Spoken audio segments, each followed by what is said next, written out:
Damn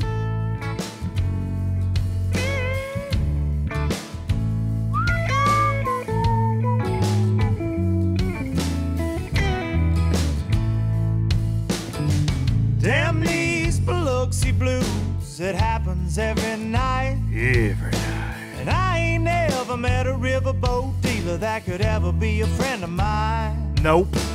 The summer heat never treats me kind. I don't know that it leaves trouble. Full disclosure, I don't know that I've ever met a riverboat dealer at all.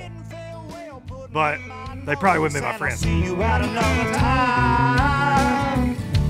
This highway does not know my name, and I don't care. No. I don't care. Heading my way for another place, and I got 3 good tires and a spare. Right to the old hook right here. Just a white line gypsy getting out of Mississippi with just enough gas to get there. Low budget live, not so live, from the Low Budget Live Bar and Grill here in beautiful southern Middle Tennessee. Welcome, you bunch of low lifers. This is the podcast for Monday, January the 23rd. And if you're just tuning in for the first time and you're like, what's a low lifer? What's a low lifer? Well, you're now one, just because you feasted your eyes upon this insanity here, this bass fishing, this outdoor, this whatever you want to call it podcast. We ramble about a lot of things. We do it every Monday, but the listeners of this program refer to themselves as the low lifers, and they're a loyal bunch, and we appreciate each and every one of y'all for tuning in. Man, what a week. What a freaking week. This is, I started last week's show giving you guys and gals out there a little bit of update of what I had going on health-wise, and still not real sure what's going on there. And I just wanted to open the show today by thanking everyone for, man, all the kind words and well wishes. There were so many of those last week, and you guys, I feel that, and the thoughts and prayers, and so it's kind of been an up and down week health-wise. Still got something going on. Not sure. I'm going to a cardiologist though next Monday on January the 30th. So that's the quickest they could get me in. And I gave I said last week that I was prescribing myself some time off basically. And I did that. I got to spend a couple of days, 2.5 days in Arkansas with some of the most wonderful people that I have got to share time with in a very, very long time at 5052 Farms there, Rory, Herndon, Xpress Boats. They're amazing farm they have there in Arkansas with some amazing folks. And that's, man, that's very simply put, but it was a true honor to be with some of these folks. And I'm obviously, I'm not a duck hunter. I've been a handful of times. I love it. It's one of my favorite things, honestly, when I get to do it that in the outdoors, like it's truly, but I got to be around folks that excel at that, and that is their world. And it was just so special. And they're just good people. And some I knew going in and some I did not. And so old friends and new friends. And it was just a really, really special part of the week. And I felt okay while I was out there. I had a couple of moments that I didn't feel great, but came back home and was parked it here for one night, 24 hours at the Bar and Grill, maybe even less than 24 hours to be honest, that I was here. And I had some TH stuff to do on Thursday. I got up early and was doing that. Planned on just getting up early and driving down Friday to meet little Trey, the LOB, down at the Lake Wedowee, Alabama Bass Trail 100, but he calls and says, "Hey, dummy, we have a mandatory meeting tonight, Thursday night. You got to be here by 6 o'clock. So I, about lunch, crammed everything I could into the truck, unpacked the duck stuff, packed up all the rods and reels that I thought that I might need, and what tackle and rain suits and life jackets and GoPros, and hauled butt down there to make it in time for the meeting. Got to see so many great friends at the meeting I hadn't seen in a long time. I love the fishing community, man, and that Alabama Bass Trail bunch. I said it last year. It's some new faces this year, some old faces, but Kay Donaldson, her crew, they do such an excellent job. But you got Jordan Lee fishing this year, Jesse Wiggins fishing with his brother, which is cool, Scott Canterbury, Justin Hamner, some dear old friends of mine, Terry McCormick and Troy Simbeck from Lawrenceburg, Tennessee. I grew up fishing a bass club with those guys, been friends with those guys for many, many moons. And, friends of mine like Jimmy Mason, Brent Crow, guys that guide on the Tennessee River. But it's just cool, everybody being in one spot. And I'm leaving a lot of folks out, man. But I met a lot of low-lifers at the weigh-in. It was a great time, man. It did my soul good this week. But little Trey and I got fortunate enough. We got a couple good bites, and we ended up finishing 5th out of that group of certified killers. So 2 top 10s in those ABT 100s for me and little Trey in the last 2 years. We'll take that. Of course, last year we were in the running for that Angler of the Year going into the last event. I think we were 10, 12 points out or something. Stubbed our toe hard there on the home pond at Pickwick. Just a miserable event for us there. Starting off the year strong. We've got, 2 more of those. There's only 3 in each division. 3 in that deal. There's only 1 division, sorry. And $25,000 first place. We had a great payday. Won almost $8,000 for a Saturday of bass fishing. Listen. It ain't bad. Got us some Garmin money for having live scope on that boat, and it pays to run that Garmin. And we needed it. We fished shallow and deep.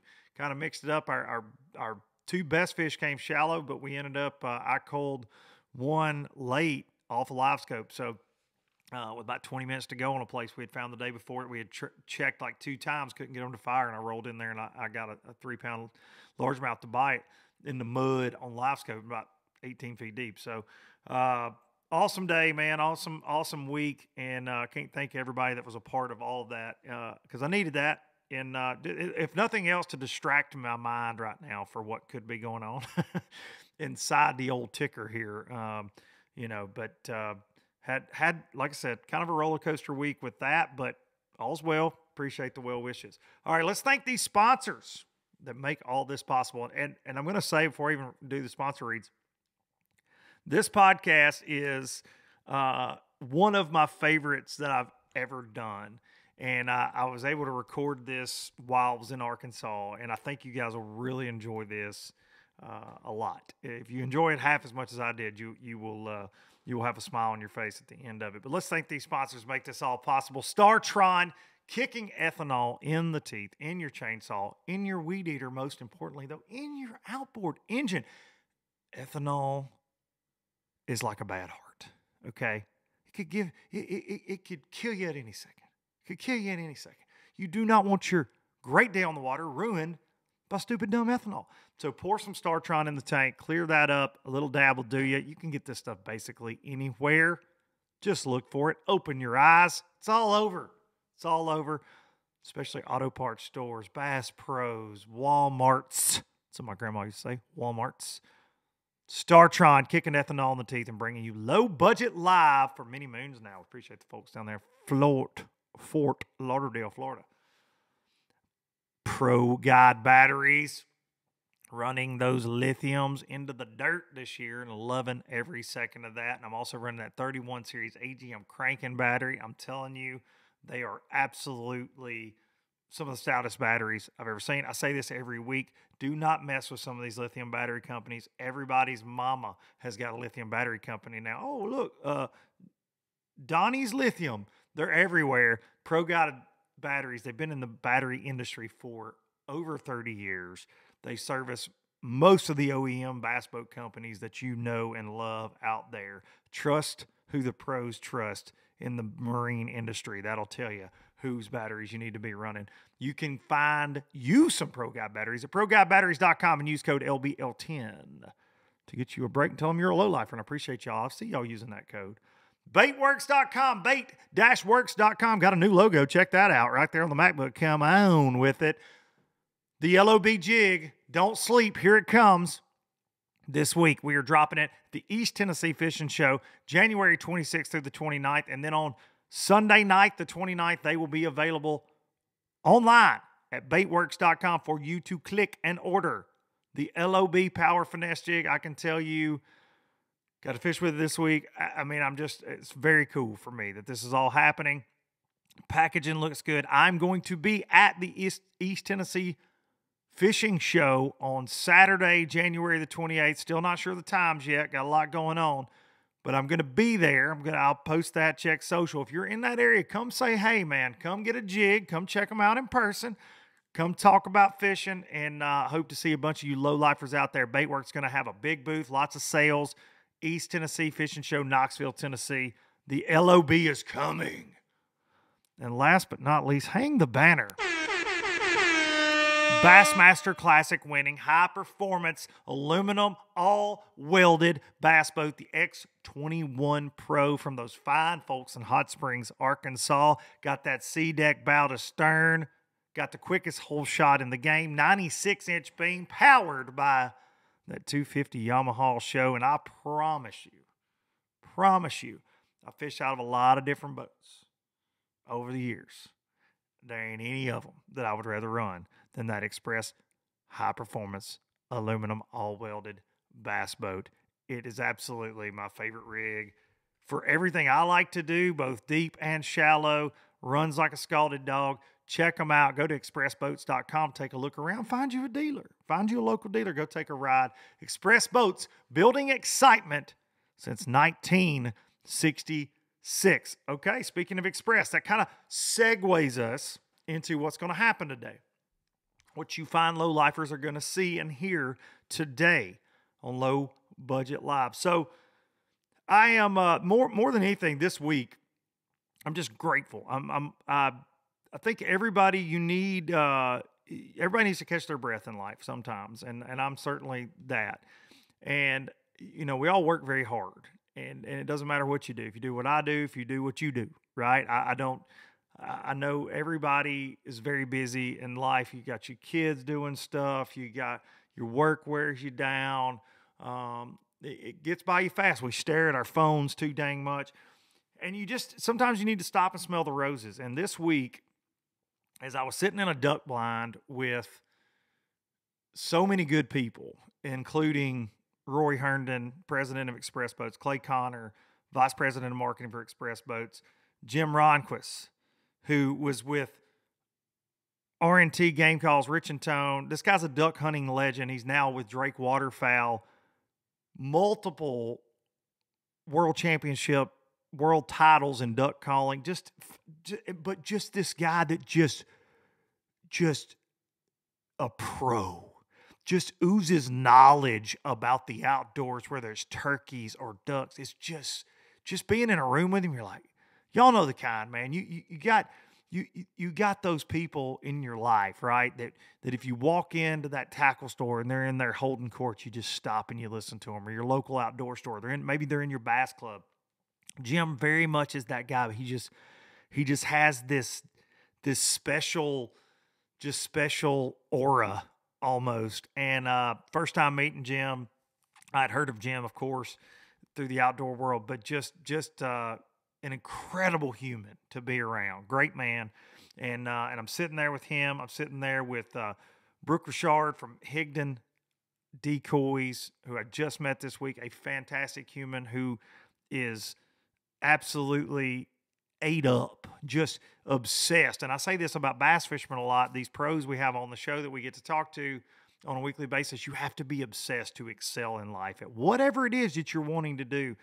And this man is obsessed. He's a great human, but just obsessed with the outdoors and mainly waterfowl hunting. And it was just so cool being in that world. Then I got my buddy Justin Martin, who I've gotten to know in the last couple of years, but Martin will never know. I've tried to tell him, but as a younger man, when Duck Dynasty was huge, man, when it was just taking over the world, it was so cool to see some of our own outdoorsmen get mainstream media attention. It was incredible. It was an incredible time. And Hudson, who's 15, my son, he used to sit in my lap in the living room. We would watch it every single week. It was family friendly. You could watch it. It was funny. It had the outdoor side for me, but then you got kind of an insight to these guys' lives. And of course you had all the craziness they got into on the show. But to be there and to have gotten to know him and know more about their story, and to consider him a buddy, a friend, and just be there in that with him and Hudson being 15 now. It was very surreal for me. And then to top it off, I met one of the most, and Martin said this as well, most interesting humans that I've ever met. In a good way, in a very good way. This young man is 25 years old. A lot of you that follow the hunting world, you saw I was with him, and you've already sent me messages. Man, you should do a podcast. Man, you should do a podcast. Little did you know, I already had it recorded. You said I should do a podcast with all these guys. Well, here you go. It's coming. So this man's name is Beau Brooks. He is from Washington State. I think he's hunted everything from groundhogs to ground squirrels to pigeons to geese to, you name it. He can call anything. Call me maybe. He could call anything. This man is, he's something. But the best way I can describe him is his personality is infectious, and he brings joy to everyone around him. When you are with this man, you smile, you laugh. His stories are amazing, and you're like, is that true? And then he's got a video to back it up. Be sure you're following Higdon Outdoors on YouTube. Subscribe to that. Their bow hunting series, B-A-U, bow hunting series is Beau.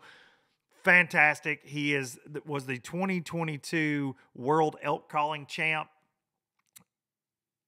Amazing. He was a Montana bow hunting record holder for moose. He had the state record, only to be beaten by his father.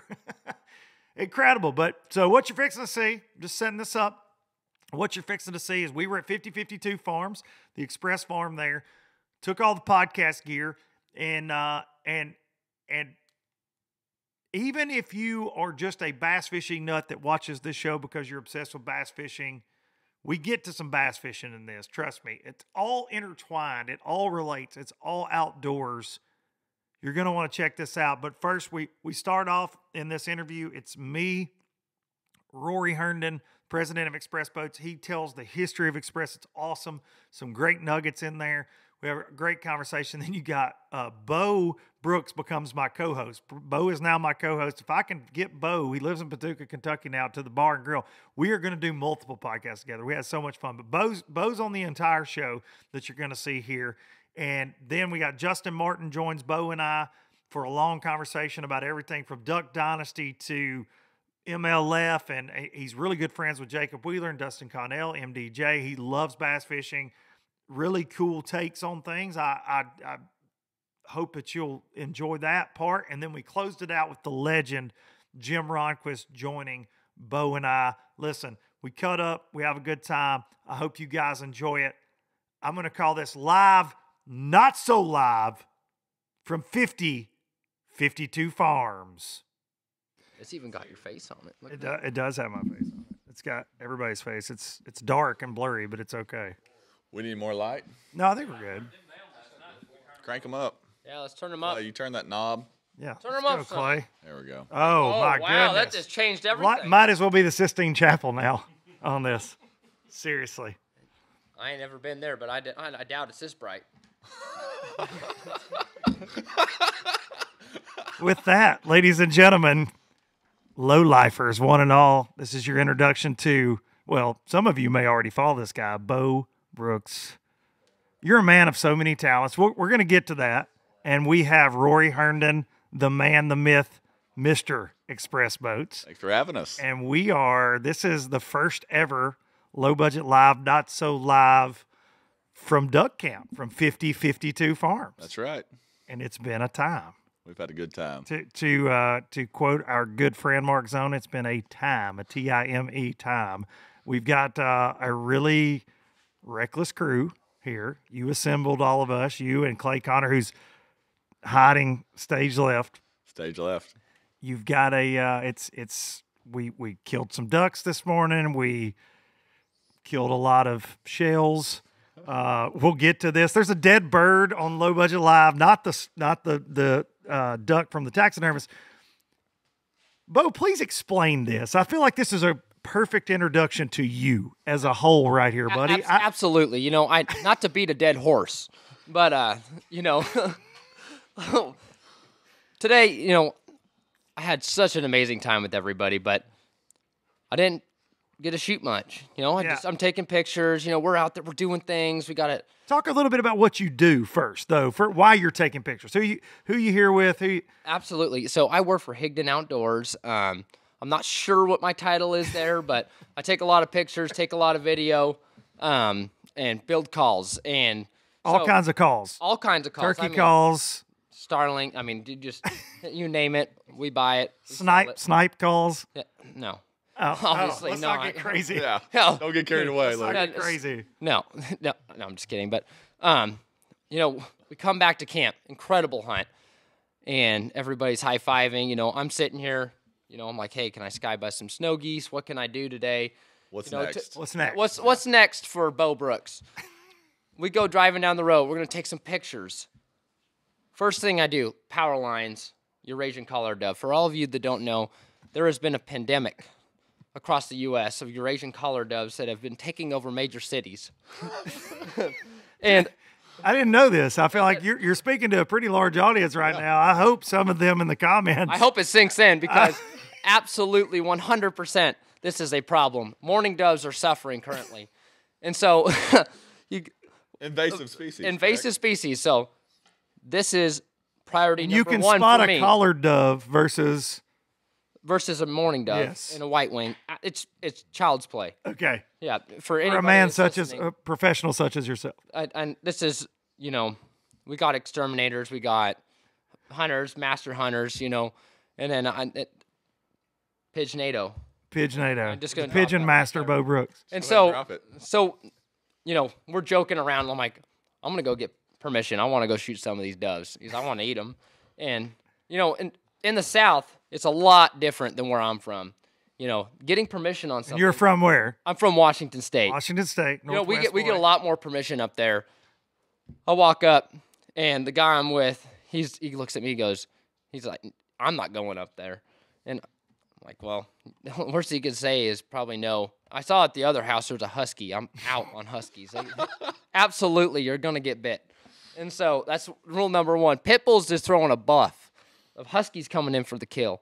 And so, you know, I get permission on this place. He comes up and he said, he's like, I leased this property for duck. I said, I don't want to shoot your ducks. I don't want to shoot your geese, which obviously I do want to shoot his ducks and his geese. Yes, you were fibbing. Yeah, I was. I'm just putting that out right now that I was not.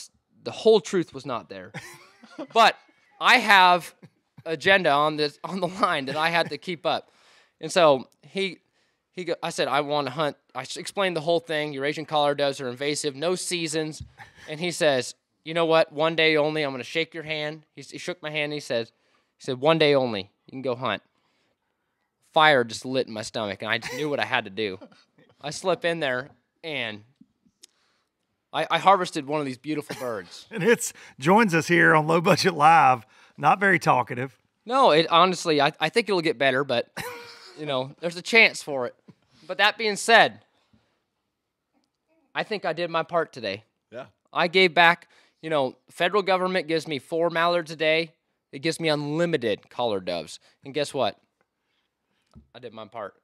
But that being said, unlimited, you only brought back one. I have questions. Okay, ask. Why are there not more? So, the true story is they might have gone into the guy with the Huskies yard. Okay. And I threw my hat up multiple times, and these things are smart. I'm not going to lie. They know what a hat is. That the first time they did, boom, just smoked one right off the bat. I got my buddy Skyler running around. He's bumping them up for me, and, you know, it's not my gun either. I might have missed. This is You're not dialed like you I normally know. would be. No, normally I got a boat paddle. I could just throw it up there and it's going to knock them down. But this situation, you know, I just wasn't fully prepared. And honestly, I just feel like I let my country down today. I was kind of painting the whole heroic picture here, and now honestly, looking back on it, I feel like I've let down. So. I feel like you let down a lot of listeners to this show with only bringing one dead dove to the podcast recording. That was one of my lowest days. I'm not going to lie. had But to be one that of your being lowest said, days. better late than never. Better one than none. It's 100% more doves than you and I brought back. This is true. This is true. But now we didn't set out to, what is this dove called again? I've said it 5 times. I know, but we're trying to get information to the public, Beau. This is the Eurasian collared dove. Okay, Eurasian collared dove. Google that. Yeah, slightly larger than a mourning dove, very similar to a pigeon. So, just Which keep Beau that- has a Invasive species. very obsessed, like you've got a weird, I would almost say a fetish with the pigeon, the pidge. That's an interesting choice of words, man. But I appreciate you bringing light to this subject. But yeah, no, I'm not sure I would call it a fetish. I would say an obsession. Can't stop, won't stop. Miley Cyrus, day one. You know, Wrecking ball on the pidge. your words, not mine. So, Rory, all these guys in duck camp here, 50-52, Beau, world-class elk caller, world-class elk hunter, turkey hunter. World But champion. we hear all these pedigrees. We get told this, and then we find out that all he cares about, really in life, a burning in his soul, is Strong passion. pigeon hunting. That's right. That's it. Well, you know, And the Eurasian collared dove. collared dove. Well, I would call it a successful day. And all I'm worried about right now, and this is just me talking, because obviously we've talked about this a lot in camp. Not a waterfowl guy necessarily. Okay. Think I showed out maybe a couple times today. You shot Also well let today. the team down a couple times. Happens.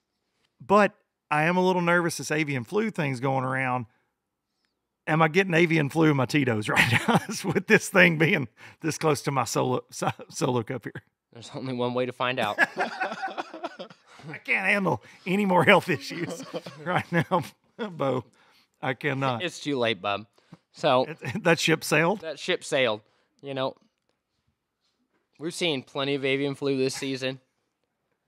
Eurasian collared dove, they do not migrate. So hopefully they've got that going for them.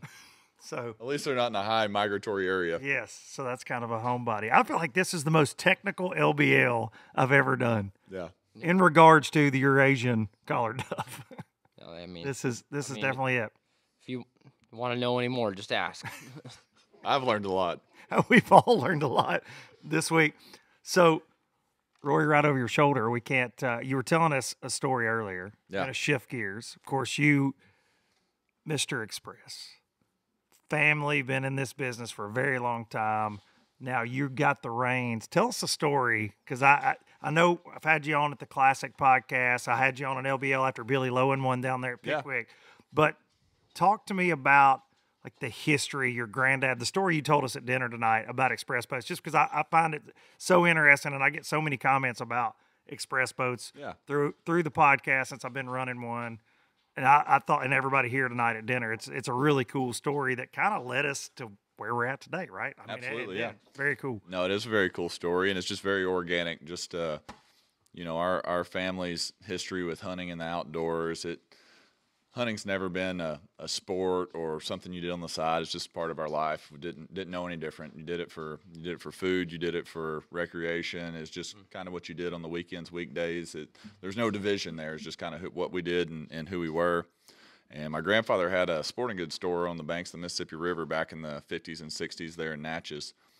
And so a big part of his clientele was a lot of the infrastructure going into South Louisiana, and he sold boats, and he sharpened chainsaws for the guys that were cutting logs in that region, and just kind of grinded and had a business sporting goods store there on the Mississippi River. And so he just noticed a big need for a more durable boat. He was selling boats to the guys that were putting a lot of infrastructure down in that South Louisiana area, putting in all the bridges and infrastructure of gas lines, power lines, and those guys were just burning through those riveted boats, and he just knew there was a better way. And so that's what he did. He ended up inventing the first all-welded aluminum boat and putting it in that market to those guys who really put a test to the boat.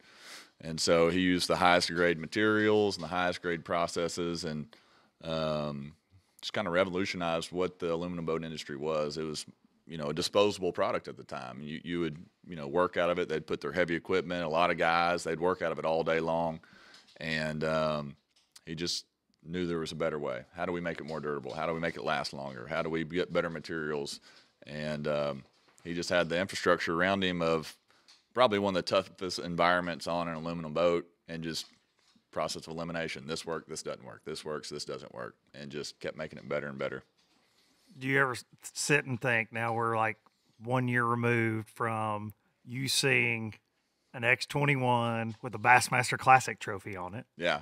Multiple blue Elite Series trophies. Do you ever think back that he ever had, maybe did he have that vision for that 21-foot bass boat? Could he have seen where this company would end up now, no way. which is these super high performance bass boats, and of course bay boats and duck boats and the veranda pontoon line, all these things. But that 21-foot, like from those humble beginnings, like the first all welded aluminum to where we are now.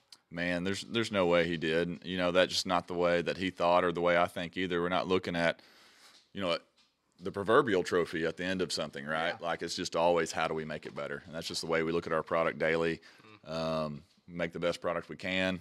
If we see an opportunity, we try to improve it. And I know that's what he did as well. That's all. He was an engineer and a designer, and he held multiple patents on a lot of different things, and he just loved to make things better. And so he loved to come with new ideas, test them, poke holes in it, and just keep making it better. And so that was just an opportunity for him. Like I said, that was one of many things that he did, and many passions. He was an upland game hunter. He loved to crow hunt. Like, it didn't matter what it was. Doesn't matter. I was trying to circle back he there. swelled up a little bit when you said crow. Dude, I just hit the cobra.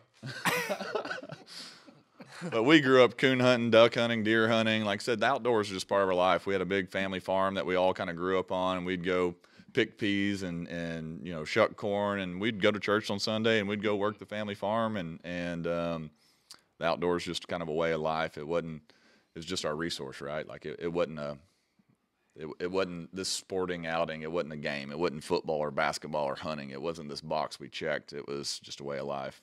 That's something that you notice, like the group of guys we've got here at Duck Camp. That's, as you're saying that, whether it's Beau, whether it's Brooke, whether it's Mr. Jimbo over there, whether it's Martin, Chris Vines, we all live it, right? The products we sell, the products we endorse, the products we're a part of, we all live it. It is that lifestyle. It's not just a business. Yeah, that's right. And the passion comes through in that. That was the coolest thing about, for me, sharing the duck woods with you guys, getting to be in the woods, listening to you guys feed off of each other, calling ducks. Because I'm a rookie. I'm an amateur. I've been a few times, but seeing you guys and the passion you guys have for, whether it's decoys, whether it's Drake clothing, whether it's, you know, waders, whatever the case is, shotgun, just every conversation that took place. It's so much like the bass fishing world, right? It's so relatable to that, in that you have to have passion to make the best products. And it's the coolest thing about the outdoor industry is most people that run these companies, for the most part, live it every single day. Yeah. And it's something that we can't ever take for granted. Like, whether you're a guy in your garage painting lures, or if you're at home, absolutely, you know, modifying hunting equipment, it's all in the same bucket of just like, how do we make it better? How do we keep improving? How do we, you know, make the next best, you know, Alabama rig or whatever the next angle is to make us a more advanced outdoorsman. And so, yeah, that's what's fun about this group of guys, for sure. Everybody here is always thinking, how do we make it better? You know, it's not about the fun. The fun just comes with it because we're all so passionate about it. We had a conversation earlier, Martin and I, about stuff breaks, and you were involved in that too. Look, it's going to break. And where are we going to find out the limits of all these products? Right here. That's right. Right here, on the water, in the woods. So it's very cool. So think about that when you're buying a product too, right? I mean, that's very important, that to know that these things go through rigorous testing. Like you hand making turkey calls, like you were talking about that last night, and teaching a team that work with you to hand make these calls, and they are built to your specifications. Like, that is so interesting to me, man. It's an art. Yeah, it is. And that's from years of experience. A formula. And I say years, you're only 25, which is just incredible because you're so wise beyond your years, and tons of experience and crazy stories in the outdoors that you've shared with us. He lives in a pressure cooker. I mean, like, yeah, he's 25, but he's like he's 50. Do you feel like you're in a pressure cooker? Oh. You know, I appreciate you. Everyone asks, how's the good dog, but not no. Who's the good dog? No, I don't know. That it's one of those things. It's really cool. You come together. There's so many people that there's ego involved. You come here to this camp that we're at currently right now. Everyone's here for the same reason. Yeah. They love it. They live it. Honestly, truly, we were all so in sync today. And I can't say that every time I go hunting. You know what I mean? It was just everybody's just loves it so much. They've done it. And it's really fun. I mean, we get a laugh. I cried. I'm not going to lie. And I swam. When you shot the dog. and then You did. We'll get that story. We'll get the goods on that story. he swam, but 10 story went down. 10 story went. Listen, Rory is of all things 6'10". It's a big boy. volunteer lifeguard actually, on the weekends. I found out where the He top will just. of my waders He were will today. just. Yes. If you see him up to his chin, if his hat is floating, do not go that direction in your waders. I saw when a you were white my light, stubby self. and at the end of that white light was Justin Martin with the end of his shotgun Yes. pulling me out of a deep hole. I just heard Justin say, "You all right?" And then it got quiet, and then I saw Justin pick up the pace and start walking through the muck a little faster. And you extended. There was a shotgun pull. It was a good move. White light. It was. You were there. But I was dry. I found out where the top of my waders are for sure, though. You asked Beau I asked Beau if he was in a pressure cooker. I think you were in a pressure cooker. I was There there were for about ducks- 20 That, minutes. that was a tight situation. There but were ducks buzzing all around. You had your Killed a dog. duck while I was in that hole.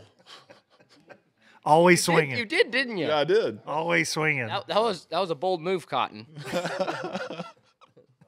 Indeed. I mean, truly, I looked over and I'm like, what is going on? This guy goes from 6'4" to a midget man, 6'10", buddy. There's a difference. 6'10".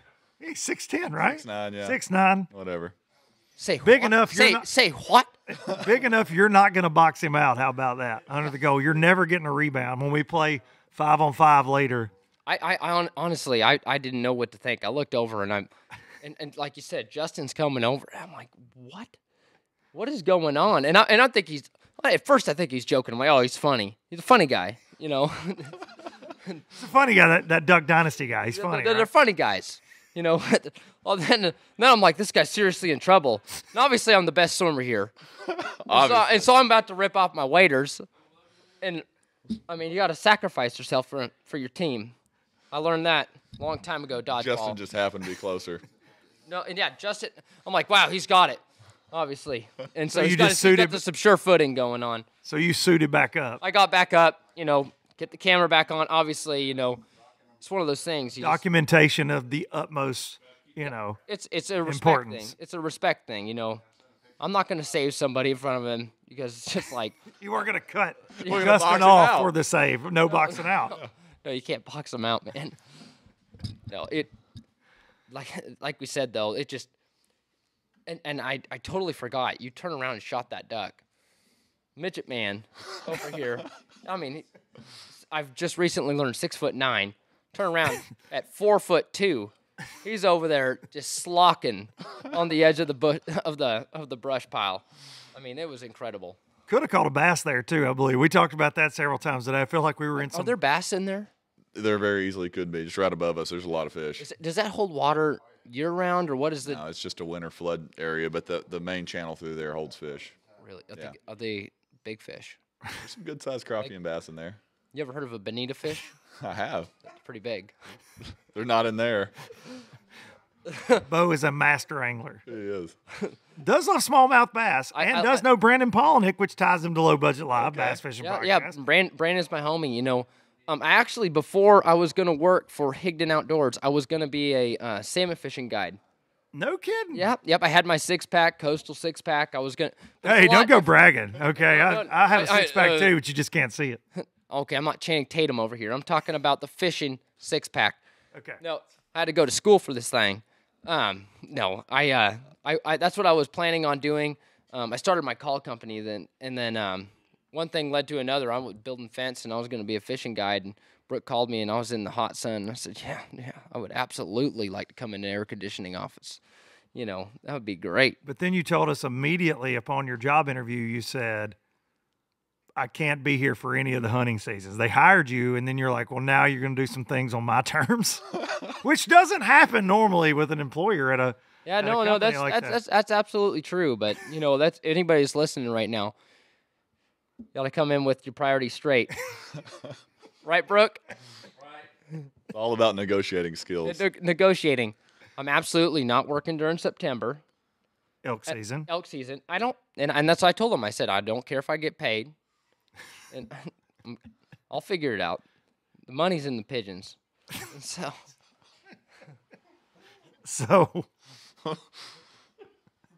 we have absolutely got off the rails so hard. Are we going to step into that mud hole or no? I mean, we're there. We are already talking about stepping in all sorts of mud holes here. So we are to your chin. Yes. I don't know if it's mud hole. I don't know if it's bullshit. I don't know where we're. bullshit. It's not bullshit. We've proven this multiple times. So funny guy. we have so many guests here too. By the way, great people in the wing, and they're one is asleep right now. I can see he's struggling. He's struggling over there. I mean, he did leave Louisiana about 2:30 this morning. 2:30. That's dedication to come hang out with this motley crew. So, Pidge money, like Bitcoin, but different. Absolutely. The return is incredible compared to Bitcoin. Bitcoin is absolutely unminable. Okay. Pigeons, you can rely on your own work. Okay. And you're gonna turn it up. It's not as volatile, right? Like it's pretty steady. And this comes from catching absolutely. live pigeons. $5 a bird. Let's just put that on the table. I just pull $5 out of my wallet, put it right on the middle of the table, always. You just gotta drum it up. This is a dead dove. This is a dead dove. I'll give you $5. Completely to get that off worthless. My table. Absolutely worthless. When I'll give you $20 to never get it back out again. Okay. Deal. That's better than 5. I'm a businessman and a space cowboy. We found that out last night. Yeah, we? no, I got you.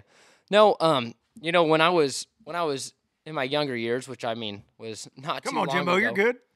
Walk on by. Jimbo, run through there, bub. Listen, if a world champion's going to walk in front of the camera, we're good with it. Yeah.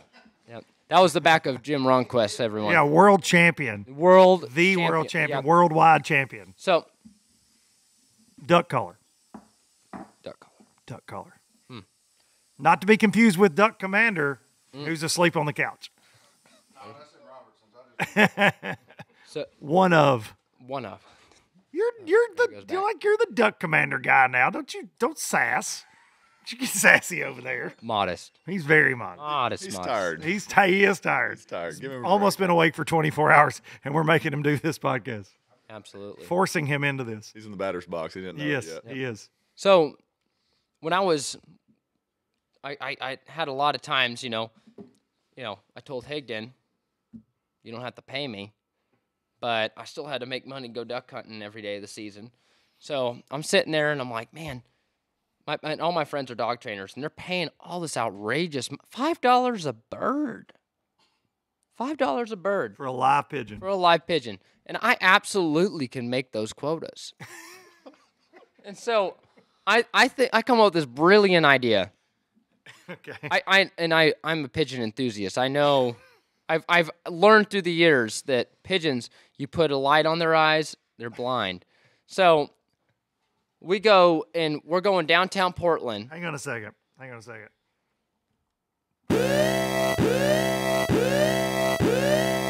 Pigeon tips. It's a new segment. Pigeon tip. Pigeon tips. There you go. No, yeah, Light in their eyes. I appreciate Sound that. effect. That was. Think about if that played every time you went pigeon hunting. Right here between the ears, you heard that. I'm not gonna lie. I've heard that before. You'd be fired up. That was my first time, but I feel like I felt that before. And so, that being said, I started out at, which you guys don't know what it is, except for the people on the West Coast, we have a buy mart. Yeah, I know what Buy-Mart is. I go to buy mart, I find a salmon net. I took my dad's salmon net one time, whooped me. So don't take your dad's salmon net. Another So, tip. so Tip. Hang on. Salmon net tips. There you go. Hot tip. well, this Hot is tip. this is a fishing podcast. This isn't. You're bringing it back. You're bringing it back to the fishing. If all you guys have love to fish, obviously you're on this podcast. A salmon net to a smelt net. You want to find something right in the middle there. You need to have something that's got a little bit of depth to it. You do not want a kokanee net.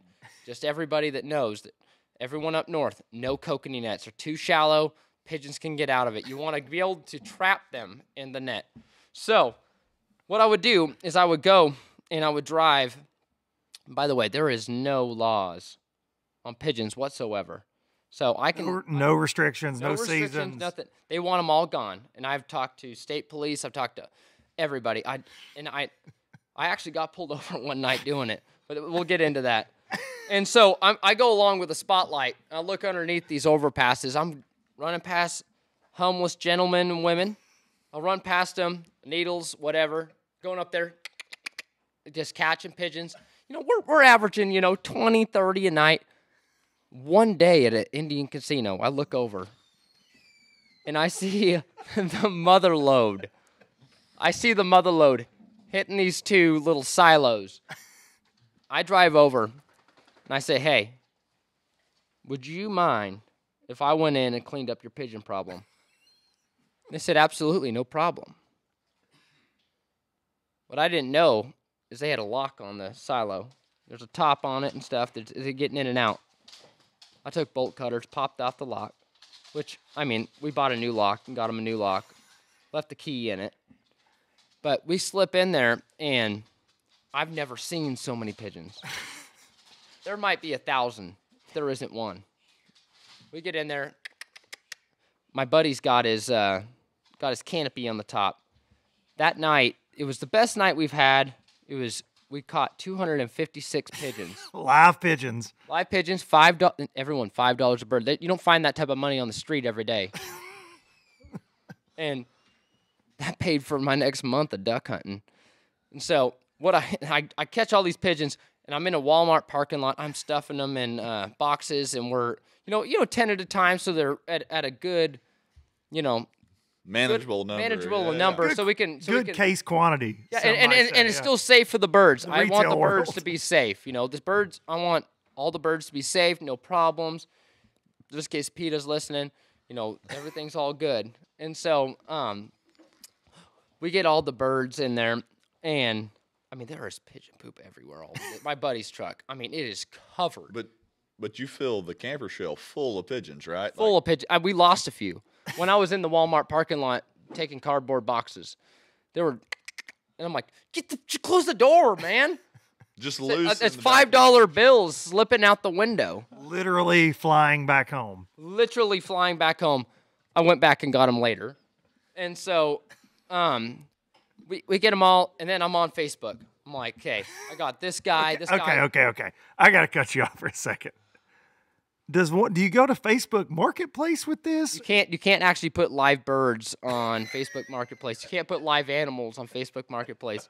I found that out the hard way. They do not approve that. That's right. Yeah. Right. As a host of this show, I felt like that was an important question. So for the listener. I had to continue. I had to write a post on sneaky pointers of Washington.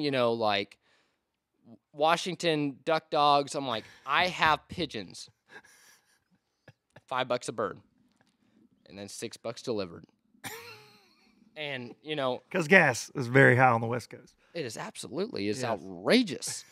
I didn't know that was a thing till I moved to the South. And so, I'm going to some awesome places. Been to some sketchy places. It's not all a one dump type of thing. You can't just take 256 pigeons to some guy. No pigeon pump and dump. No, you can't do that. No, you just. I got them in. I go and I take them. I get paid for them. The feeling that you get after picking up and making that money and then turning it into dead ducks means so much more to you than just working a day job. Somebody giving it to you. No, absolutely. If you would earn that at a job. If I earned that at a job. That you weren't working and requested to not be paid for. You're making a lot of sense here. But that being said, Because I'd like to remind everyone at home, this man is employed. He has a day job. He does have a day job. I do have a day job. No, but it's I joke about it, but it was so cool. We just paid for our next few weeks of duck hunting, and I did it actually a few times since then, and then it paid for me to drive back to Kentucky, and I mean, just run around catching pigeons, and I mean, where there's a will, there's a way. Where there's a pidge, there's a way. There's money. You need, and we had this conversation with someone that can make this happen. Pigeon Commander. We had this talk earlier. Commander. We're gonna. I know a guy. We're gonna bring him in here in just a few minutes, and we're gonna see if you can't negotiate Pigeon Commander. You can have it. From the gallery, from the peanut gallery. You can have it. That's pretty strong. That is really strong. When you have the pigeon market cornered, What I'm gonna start doing, I'm gonna start taking those pigeons and moving them around the country. Is that legal? Should you say that on camera on YouTube? I'm not sure. No, they're an invasive species. You do what you want. But that being said, it's a 10-step plan. I'm going to tell you one of the 10 steps. You can buy into it if you want. This starts to feel like it could be in the shape of a pyramid, but continue. Bring said pigeon lovers into scheme. that was step 4. I've never met anyone in 39 years on this earth that loves pigeons as much as you, so I feel like you're the only one in the scheme. That's the sad part is I hate to say it, but I like hunting ducks this much. I like hunting everything this much. Like turkeys. You name it. And I love hunting turkeys. I love hunting elk this much. I'm not gonna lie, whitetails, they're fun, but they just don't do it for me like a pidge coming from the heavens. So let's get off the whole pidge thing. Okay. I mean, this has been incredible. This has been low budget live pigeon edition. This has actually been the first opportunity I've ever had to publicly speak on this. Well, you're welcome. No, I appreciate this because this is something that people need to keep in the back of their mind, that they're threatening our way of life. They've taken over most major cities. They really have. And on that note, Rory, who do we have waiting over here that's asleep? It definitely, he's ready to go. Is he ready to go? Put me in, Coach. He's ready. He said, put me in, Coach. He's ready to rock. He's ready to rock and roll. I think you guys have a calling contest, you and this guy. What do you think? No. What do you think? I'll tell you one thing. I heard this boy hit a wood duck call this morning, and it put ice in my veins. Chow-whip! He's dangerous. No, ladies and gentlemen, Rory Herndon just slipped off. 6'10". The man, 6'10". 6'10" got replaced by 6'4". Him and Martin are going to wrestle. No, we're not. No introduction we already needed. did it. Justin Martin, who's trying to go to bed because he's been up since 2 a.m. Oh, it's fine. It's duck season. It'll be fine. I got twins at the house, so this really ain't that bad. So you're used to this right now. You up at all hours. This is like going back to month 1 is what this Now, is. So it's not bad. Out of all the craziness, because, I feel like the world has seen some of your craziness, obviously. A little bit of it. And more with social media. Have you ever done a podcast with a dead dove on the table? That's just kind of the hot topic of the night. Eurasian collared dove, obviously. Eurasian collared dove, which are they're a threat to our way of life, like the pigeons are, Martin. And I know you've learned a lot about the pidge in the last 24 hours. Oh, his toes were stacked together. I thought he had 2 toenails there for a second. Yeah, I've killed a lot of those collared doves because they don't count against your limit. So, like when you're dove hunting, as long as you leave a wing on them, you can stack them up like cordwood. Now we're talking. Yeah. This is my type of podcast. But no, I've never had one on the table while doing a podcast. Yeah. That's actually one of the few things we got to kill while filming Duck Dynasty were doves. So we made that stupid cow blind that they made us tote out there and walk out there, and we actually killed, I don't know, we probably killed 20, 30, I don't know, something like that, doves. But you got to actually kill. I remember the episode. That was one of the things that we actually got to. Now they didn't show it, for obvious reasons. Yeah. They showed us hunting out of it, but they didn't show any of the killing. But yeah, that was one of the few that we got to kill was dove. So he's a tasty little morsel. He don't look like much laying there, but he's pretty solid. He's really kind of locked onto my eyes every time I glance that way. It's really just right. I mean, right I kind of feel like right here, like bud. it's Dumb and Dumber. Pretty bird. You know, old Petey. Pretty bird. Whenever what did he say? He said, "I took care of it." Yeah, he had that duct tape. He had that duct taped tape the duck around up. his neck. So I mean, he said, "Look, that's kind of like having tape around his neck. That collar right there. That's why he's called a collar dove." But yeah, man, I love this. Is an interesting cat, man. And I've met a lot of people doing what we do. I've never met a single person like Beau. Beau, He's a national treasure. he really is. Yeah. You know, that means a lot to me because I really look up to Justin. I mean, truly. Well, Oh, thank you, that's Beau. No, you are. You're what we were talking about it earlier. This man has lived more life in 25 years on Unbelievable. this planet than a lot of people will live in 80.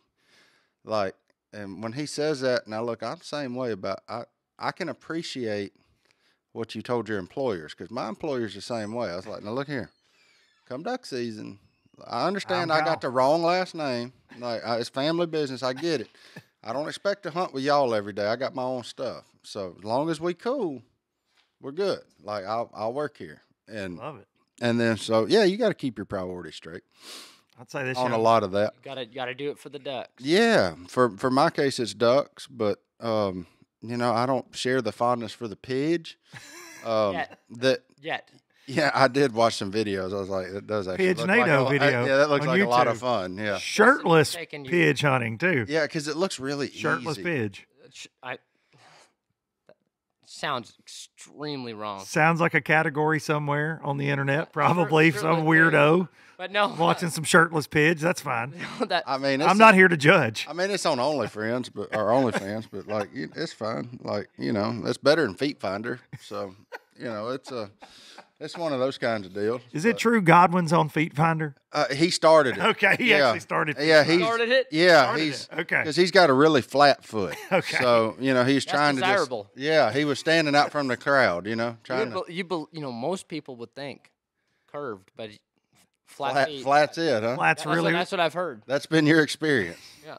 really gets those subscriber numbers up. The flat foot. Well, you just got to stand out from the crowd, bud. Do the corns on the toes help, or like is that? Oof.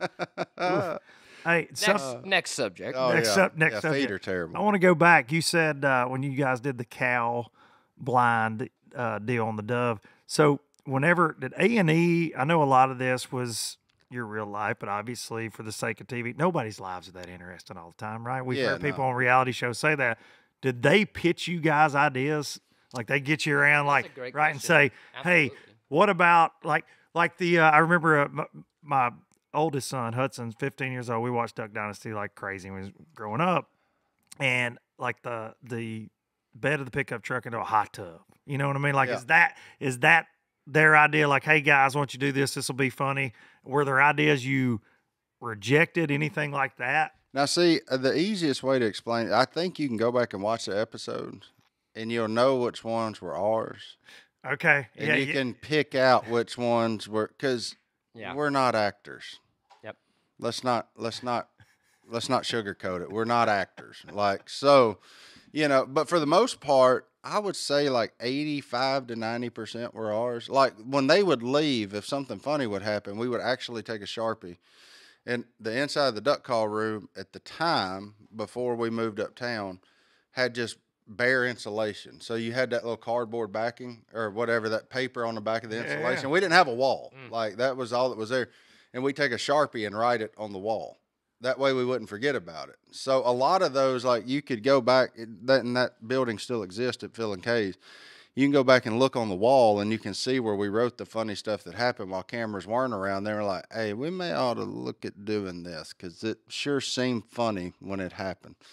So that's where we had the one, like the customer service complaint about the duck call that wabled because they couldn't spell wobbled.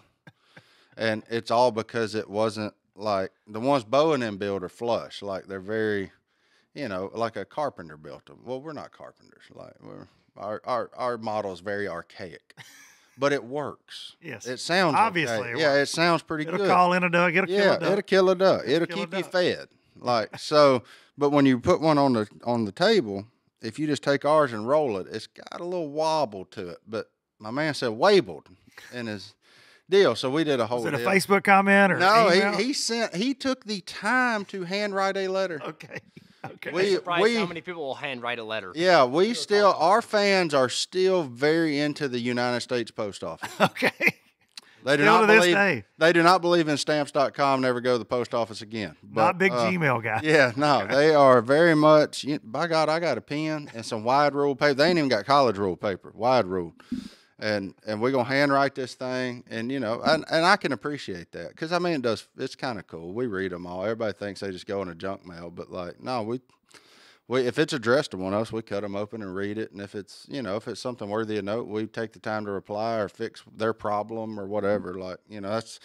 I tell everybody being the general manager of the company, the one thing we can control is customer service. Like that's the one thing, like we talked about earlier. I expect if you buy one of our products and use it, it's going to break. Eventually it will break. Trust me, I'm rougher on them than any of them. They break. And so if that happens and you're our customer and you're loyal, we'll take care of you. I'm sorry that it broke, but thank you for using it. And hopefully instead of, belly aching that I used it for 6 years and it broke, you'll just go buy a new one. But if you don't, that's fine too. We'll take care of you that way, But belly aching on the Facebook. Yeah, belly aching on the Facebook. internet, just trashing. Since this company is ran by Martin now, GM, these calls have gone to trash. Yeah, they've gone to trash. You get any of that trash. now? Oh, yeah. I don't. You personally get the blame? Yeah, well, on the internet? It's not me. They say we're made in China. They don't really, no, they still made right there in West Monroe, Louisiana. Like the molding, the plastic is molded in Jackson, Mississippi. It gets on a UPS truck, comes over down I-20 about an hour and 40 minutes. We take them apart. That's awesome. We put them together.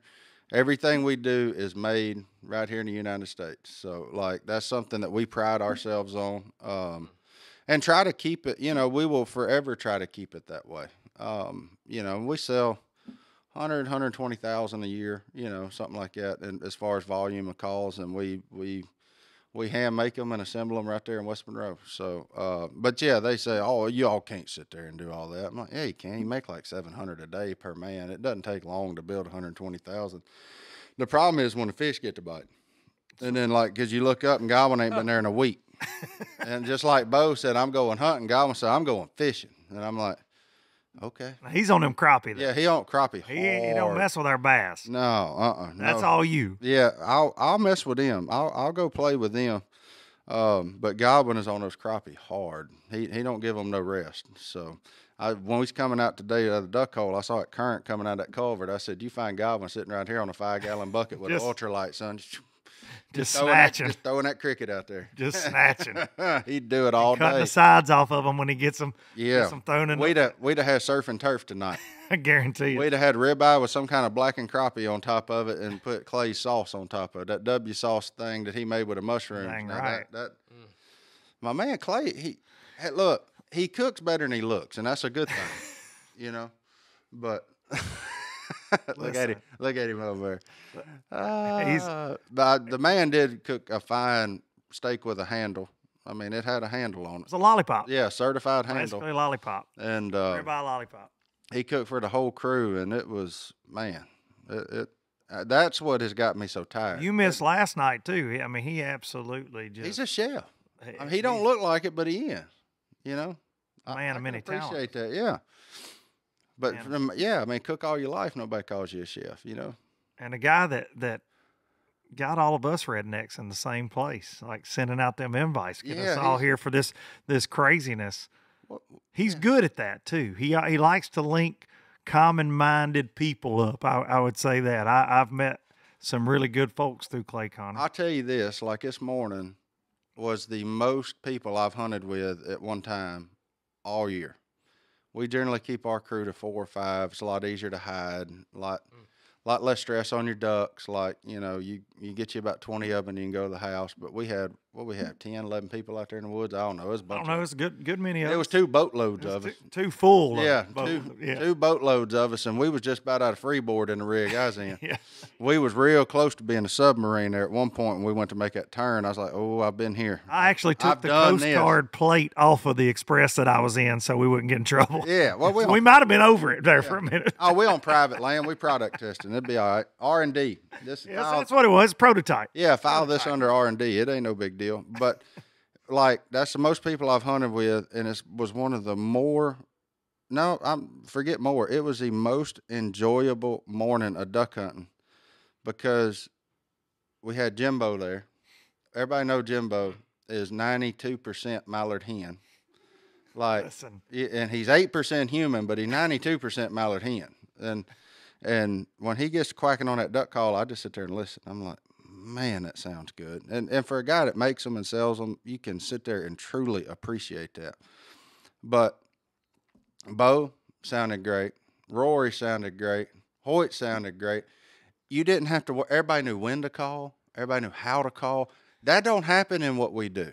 Most of the time, you're policing, or I'm having to blow really loud to try and cover up whatever else is going on over here. Like, you know, and so to do that and with everybody on the same goal, and there were ducks coming in, we was like, shoot them, and none of us cared to shoot them. Like, we was just there. Having a good time. The experience, you know, you get to watch ducks be ducks and enjoy the morning and what the good Lord put here for you. And, I mean, if you kill some, you kill some, but if you don't, we laughed. We saved a 6'10" man. You did. You're a hero. Well, we a team now. It's all a team. Well, I was screaming, "Get him, Martin! Yeah. You can do it!" Oh, I needed that. You know, I got you through it, and Beau was screaming at me to scream at you. Because about halfway to him, my size 13 slipped through one of them holes too, and I said, "Uh-oh, this ain't gonna be good if we got to pull 2 of us out of here." So I was able to crawfish a little bit and get back on top of the mat. But yeah, I mean, it was so relaxing. Like I didn't even care. Like that was the most fun 12 ducks I've killed all year. Like, and obviously I didn't kill 12. Y'all don't, hey, look. Green jeans. Yeah. Y'all, hey, internet police. I can show you how many I killed, that many right there. But it's fine. But that was the most enjoyable morning, even though it was crappy conditions, the garest of conditions you could ever have for duck hunting. Fog, clouds, 0 wind. Yeah, let's go duck hunting. Hot. Yeah, it was a morning to throw a buzzbait and a chatterbait. It was 80 degrees, I feel like, in Arkansas. Yeah, it was a morning to throw something moving, not be out there going, whack, whack, whack. No, none of that. But I thoroughly enjoyed my morning. It made getting up at 2 o'clock worth it, you know, because about halfway here, I was like, what am I doing? Like, with my life. I mean, golly, ain't I killed enough of these things already? But then when I got here, I was like, oh, no, I know why I'm here. There was this weird, and again, you know, amateur duck hunter, but there was this calm this morning. It was this peace in the woods. I know, I felt like we all felt it. Like it was cool. It was a very cool morning. I mean, I'll be honest, like life gets crazy. We're all some of the busiest folks in this industry, ripping and running every direction. And it was like, I text my wife after, I was like, I needed that more than I knew. Yeah. You know, and blood just pressure medicine. Yeah, man, it is. And it was, like you said, did we all limit out? No. Did we all shoot 1 million times? No. But we saw a lot of ducks. Yeah. But for me, like you're talking about Jim, world champ caller, you say the man is 92% hen. I was getting to later in the morning, you and I were posted up, you know, kind of being the lookouts for the team, I would say, and really I'd say MVPs. Yeah, you're a hero. I'm an MVP. Yeah, hey, I mean, there were some things going on down there where we were at. We were the ones with a microphone. You say however. Yeah, that's right. That's right. This is if you got a microphone, everything you say is true. Trust me, I do this every week. Yeah. But watching you like appreciate Jim's calling was so cool for me. Like those moments of like, you're this veteran, you've been in the woods. I mean, however many duck hunts, goodness gracious, all over the country. So is he, but watch, and then you guys calling together. Yeah, trying to talk to him. So cool to be in the middle of that. I think. Really? Or Rory called, Brooke called. I mean, there's a lot of. I know you guys didn't let me blow a duck call, and that's fine. That's fine. You know, I had mine in the truck.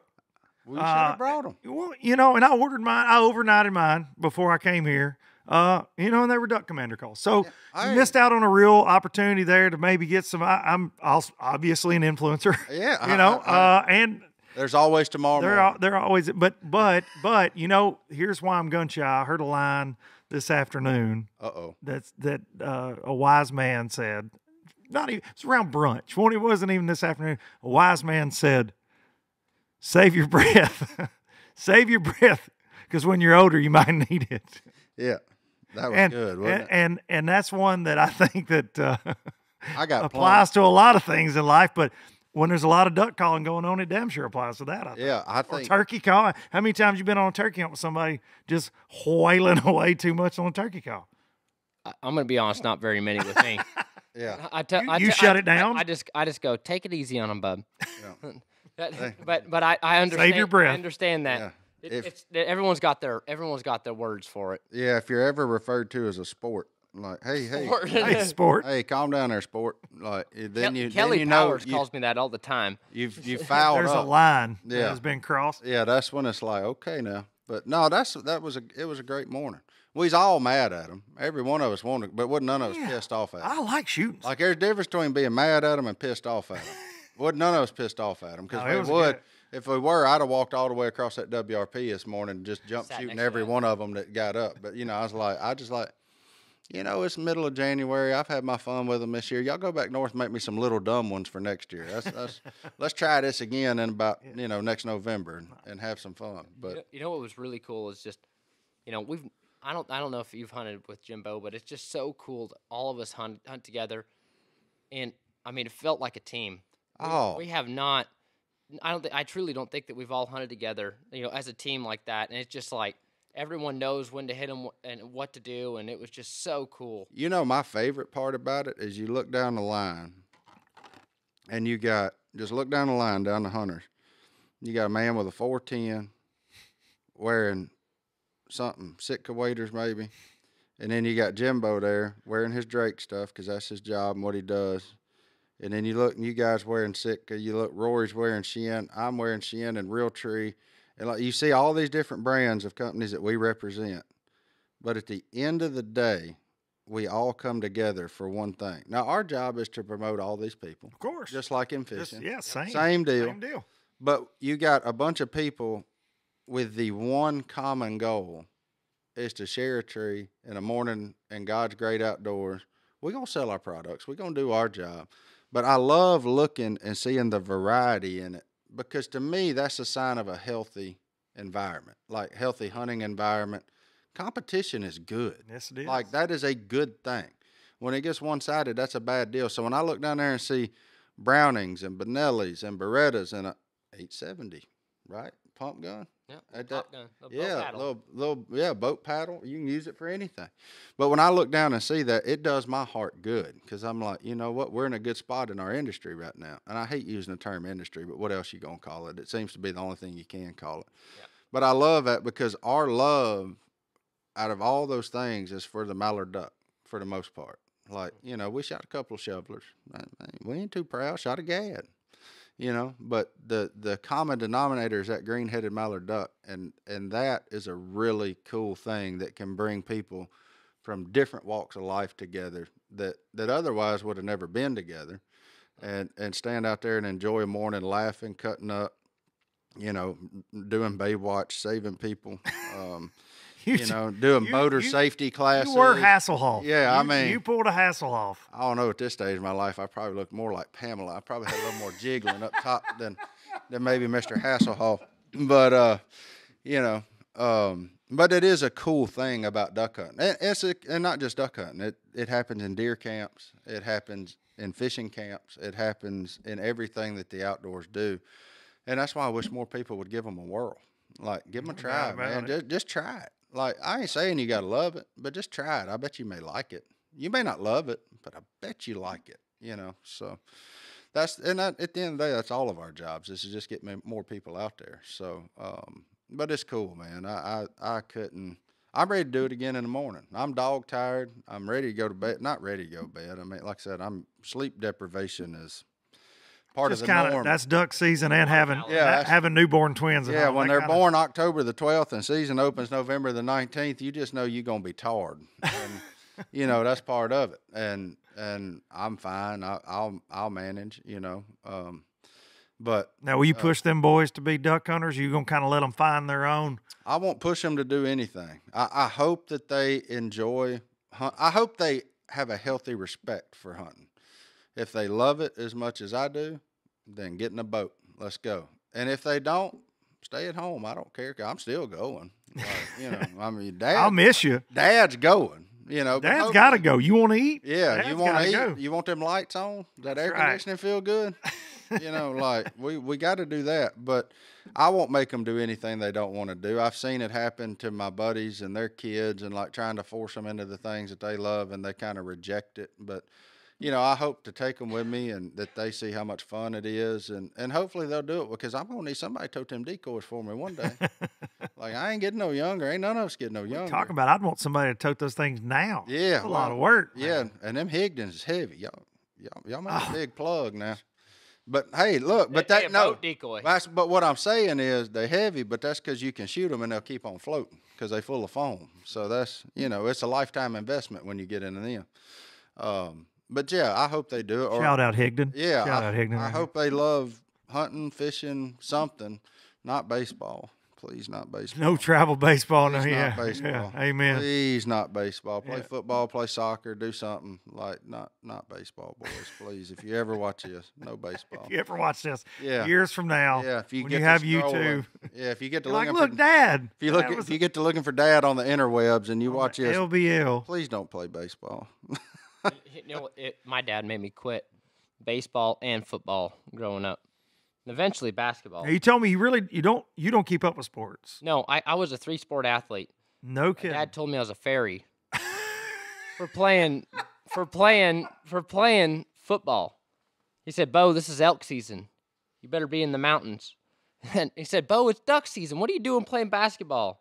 I was a freshman in high school. I quit basketball. Yeah. Look where it brought me. And look at Into you. this Sitting wild, at a wonderful table world of the outdoors. with a dove sitting on this thing, some sort of alligator hide right in front of me, and good people all around me. And I'm just And turkey calls in your pocket. looking. I ain't trying to judge, but I think you made it way further as a duck hunter than you would as a basketball player. Yeah. I'm just guessing. I sized you up when you started talking about that too. Yeah. A little bit. Right? Okay. Maybe. I'm just Look. guessing. Look, Rory, Yeah. 6'10". I'm picking him on my fantasy team. Yeah. Beau, We are not trying to. maybe you're kind we're of, not you could be trying- a wiry we're not point trying guard. To, compare sides. I'm out on this. Yeah, it's not a, yeah. Yeah. No, we're here as friends. I think I done struck a nerve. I didn't You know got you loved struck a nerve. basketball that All right. much. Well, I was trying to applaud you for making the right choice. You know what? That's It's all I was true. really It's- doing. It's so funny because it truly, I remember watching a video of Phil, and he's like, Bradshaw chose, he says, I chose the Ducks, Bradshaw chose the Ducks. And truly, to me, to this day, that's what I've always done in my life. I'm like, I'm going to choose what I love to do. Love it. And I'm just going to do And it worked out for both of those guys in that case, right? Yeah, Terry Bradshaw made a ton of money, won some Super Bowls, did his thing, and Phil. Now Bradshaw's was a little more instant gratification. Yeah. Phil's was a little more of a grind. Labor of love, yeah. But Phil always says, he said, at least I wasn't running for my life every Sunday. He said, that boy, he said, I watched him. He getting chased all over that field. He said, I'm glad nobody was running after me that big. So You told an interesting story while we got Martin. You said your first duck call was given to you by who? Phil Robertson. Yeah, Phil gave me my first duck call. How old were you when that happened? I want to say about 7 or 8 years old. He gave me my first duck call. So 17 years ago, did you ever think you'd be sitting here doing what you do for a living with this guy, standing in the duck woods? Because that's me right now. I'm like, with all these legends in the outdoors, shooting ducks. No, man. I truly had no clue. I was just a kid, and I loved to hunt ducks. My dad actually sold Duck Commander, and before the Duck Dynasty days, I looked up to Phil and he gave me a poster, signed it, and then gave me a duck call. And dude, I looked up to him more than I looked up to about anybody, and I still do. I mean, he is a godly man, and I truly think he is the most incredible, most influential person in our industry. It's awesome, man. Yeah. I will say this for Phil, and I love him, and I have a lot closer relationship with him than a lot of people. And what is wild about Phil Robertson is when he walks into a room, I don't care what the room is, when he starts talking, everybody gets quiet. They listen. And it don't matter if it's hunters, fishermen, politicians. It don't matter where they're at, what they're doing. When Phil gets talking, everybody get quiet. And I'm like, that's a man with influence. And he'll tell you right now that his influence comes from Jesus. I mean, that he truly believes that, and I mean, we all do. But it's a cool thing because now, as he gets even older, like if you were to ask Phil, man, what was your best duck hunt? He's gonna find a way to weave the gospel into it. I mean, that's what he's gonna do now. That's cool. He's done chasing ducks and more about chasing souls at this point of his life. And to me, like, man, if I'm 76 and thinking like that, like, praise the Lord. Like, or getting around like Phil, even at 76. I mean, it's just, and still chasing ducks every day. I was going to say, still spending a lot of time in the. Still sitting on a 5-gallon bucket in the end of the duck line every day saying, boy, we're going to tear their tails off. And I know in good and well we ain't. It's like, we ain't seen a duck in 3 days. Like, we ain't tearing nothing's tail off except our own. Or maybe a crawfish's tail off when we go cook some here in a little bit. But, like, it is, I hope that I can inspire that same thing in my two boys that Phil has inspired in a lot of folks in America. Like, and he did in his kids as well, because you see what they've done with their opportunity. No doubt about it. Off and then them into their kids. So it's really a cool legacy deal to see, how one man has touched so many lives. I mean, it's a cool thing. And the same can be said for Jimbo sitting over there. No doubt Don't about it. let We're him going to fool talk. you. No, we're going to get him. We're going to get, Jimbo's going to get him a dose of low budget live. Yeah, Jimbo ain't going to ever say it, but I'll say it for him. I mean, in the world of duck hunting, he's up there. Like, I mean, I remember watching Jimbo growing up. I mean, and I ain't trying to date nobody or anything like that, but watching Jimbo, because he said earlier, he said, now y'all making me feel old, because I said, you got to eat first, I was like, well, no, man, if I didn't, like, my grandmama come down here and whoop my butt from heaven, son. Like, that's just the way we was raised. Like, there's an order of things. But, it's just, I mean, to share a tree with him this morning is like and I get to hunt with Phil, who, he just heard Beau's opinion on it. But for me to share a tree with Jimbo this morning, I mean, that's a big deal for me. Like, and that's a cool thing. And I'm being generous by saying 92% mallard hen, more like 97%. Yeah, you're leaning back a little bit. Yeah, I was backing off a little bit because I know he's a very humble and modest fella. And but to hear that cut down, whatever, I don't even know what he's blowing, but to hear that thing barking through them woods this morning, I was like, that little 3-note lick he's got. I said, oh, baby. But, that's just a cool moment, even for somebody like us that's done a lot of things. But to sit there and listen to that and be a part of that, and, to watch his dog work, watch him handle his dog, and watch, all that kind of stuff is just, I mean, you still step back and you're like, hey, man, God, you're good. Start pinching yourself. Yeah, I mean, you still get the little hair stand up on the back of your neck if you got any left. I ain't got much left up here, but I still got some back there, and that's just a cool thing, man. That ducks brought us all together, and no doubt about it. Yep. And this week, something I want to throw out there, and I know you're tired. I'm fine. You're like, I got that little glazy look. You do got the glazy look. I can feel the haze starting to get there. I can feel it. We had to we peeled you off the couch, and I understand it. Well, the problem was I had Tiny in my lap over. I had that dog done piled up on my lap. Warm. You got warm. You got your belly full. I felt like I was holding my kids. Like, I was ready to like doze off, watching TV. But we started the show with Rory here with my new co-host Beau. Yeah. Forever. I'm stealing him from Higdon. I can't be there. You don't even like getting paid anyway, so you'll be a great employee for me because I low budget. Cheap. And I can't afford it. He can't be you can hunt all you want and feed yourself with pigeons. He can't be there in September though. And that's fine. That's fine.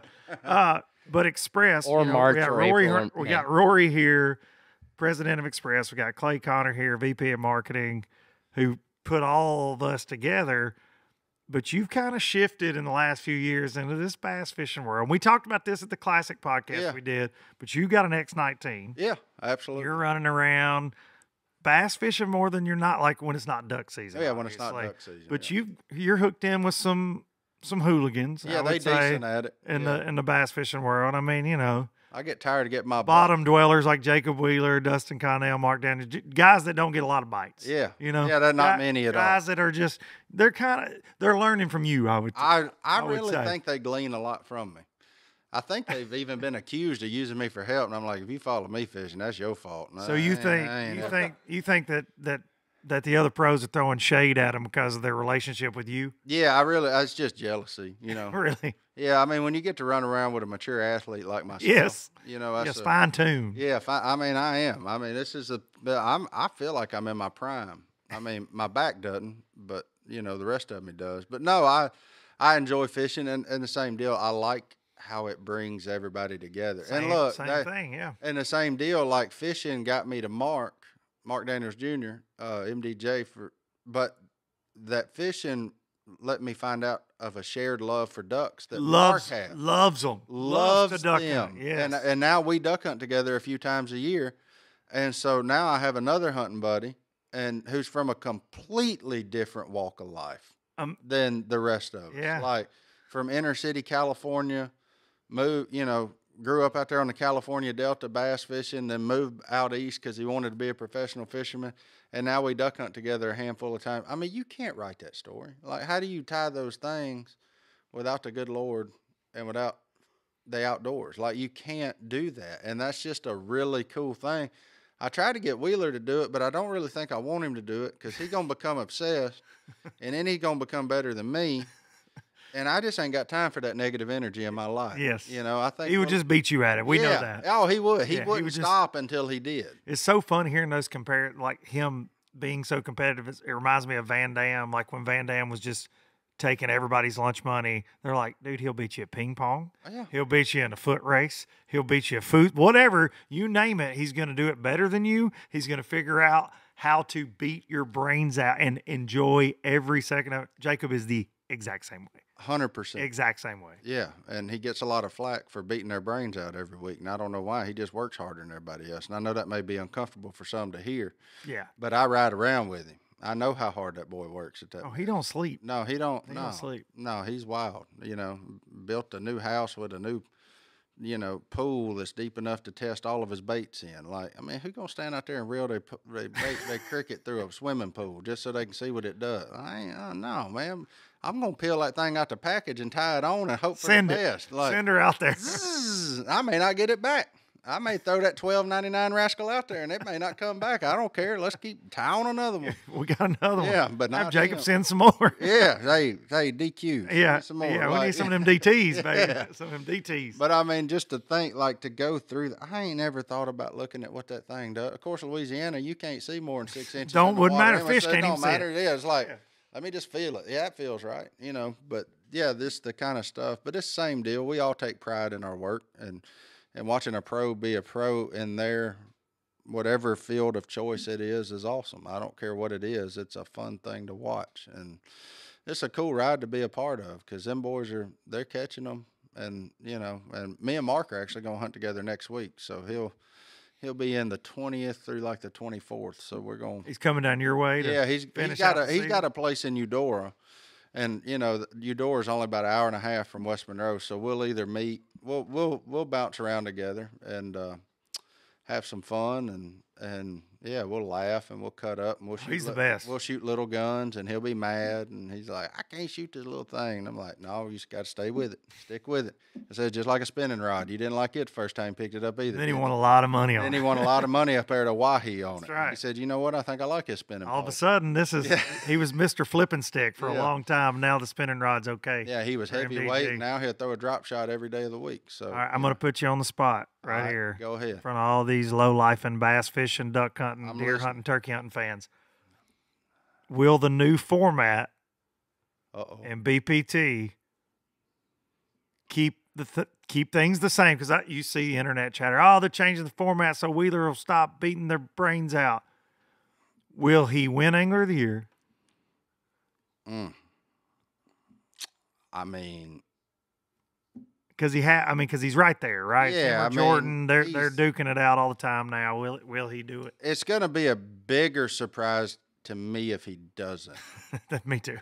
Is that me too? I mean, I think it'd be a surprise for the rest of the bass fishing universe if he doesn't win it over there again. I mean, knowing what I know about them boys and looking at that thing, and if any of them listen to it, I'm sorry for what I'm about to say. Oh, they listen. I'm friends with a lot of y'all. Especially when I thumbnail this. Yeah. Justin Martin from Duck Dynasty. Prediction. Thanks, Jacob Wheeler is the greatest fisherman, and the rest of you all suck. But suck it. Something like that. I don't know. That'll be the thumbnail. Tag that. TM. Yeah. TM. Yes. Just knowing a thumbnail of you punching all the other anglers in the face. Something like it's like a 3-horse race every year, right? Well, I mean, maybe 4. Well, you got Edwin in the mix over there. I mean, you just. I mean, Otter's there, and I love Otter. Me too. I mean, who cannot like Otter? Yeah, that's right. So you got Ott, you got Joe Lee, you got DC, you got Jacob, and in my opinion, I'm sorry guys, there's a little bit of a gap to the next. What this is going to do is bring more people into it, and it's going to add a little bit of luck back into bass fishing. Because if you fool around and catch a dodo, like, you catch a dang Randy Howell 12-pounder out of Bussy Break up there, that you're back in. Yeah, that shakes things up. You can drop 30 on them, and that's like, okay, all right. I mean, I'm listening. But it is. But that consistency pays off too, right? Like if it's a tough tournament with the cuts and all that to get to the final day. We were talking about this earlier, and Jacob's been really good at strategy. But this goes back to, because on the Bassmaster side, obviously 5 Fish, they were the pioneers of that, right? Mm-hmm. But they don't have cuts, they don't cut weight. Back in the 90s, the FLW Tour did this. So you would have a full field of fish for 2 days. The combined weight would then go to a top 10. They would zero the weight for the top 10 day. Then the top 5 from that day would advance to the final day to fish for all the marbles, and they would zero it again. So it was always, you would have a guy that would try to eke into that top 10. All right, and they're doing the math in their head on the water. The difference is, though, score tracker. These boys know it. They know what's going on, and you used to have to guess. So but strategy comes into play even more now. But does eke it into that top 10 mean that you blow your chance at a top 5 tomorrow because you had to blast one more? Yeah. I mean, it's about to be as much mental as it is skill. With all those cuts. Yeah, it's going to be a cool deal. I mean, I personally liked every fish. I mean, I loved when they went from 1 pound to 2 pound, because I think that's a little more changed everything. They're professionals. Yeah, you should catch 2-pounders. Like if you're gonna weigh, I mean, that's just part of it. But I like watching them reel them suckers in. Like I don't like, because if somebody goes and drops 20 pounds in the first hour, well, they about to go burn. It's a layup. Yeah, they about to go run that Yamaha all over that place. That's right. Or go get them a pizza, or kick their shoes up, maybe go scout for ducks. I don't know what they're gonna do. But like, it's just that kind of deal. So, for a viewer, it was more interesting to me to watch them have to keep catching them, and change with the fish. And you couldn't just go on an early morning shad spawn and catch 20 pounds and call it good for the rest of the day. You had to stay with those things and keep going, which I found much more interesting personally, especially around the cut line and all that stuff. Yeah. Yeah. So, we'll see what happens. I'll say this for MLF. It's a criticism and an accolade. They're not afraid to change. Like they have morphed and tried to go with what the fans seem to want. So maybe if this the anglers and the anglers to their own anglers. Yeah. So maybe if they tried this year, maybe they'll fine tune it and they'll weave into what ultimately it'll settle into be. But I mean, we get to watch fishing live. All the fishing. Yeah. Live, I mean, live, you got live. Between bass, MLF, the MPFL. I mean, that makes them slow summer months at work not so bad.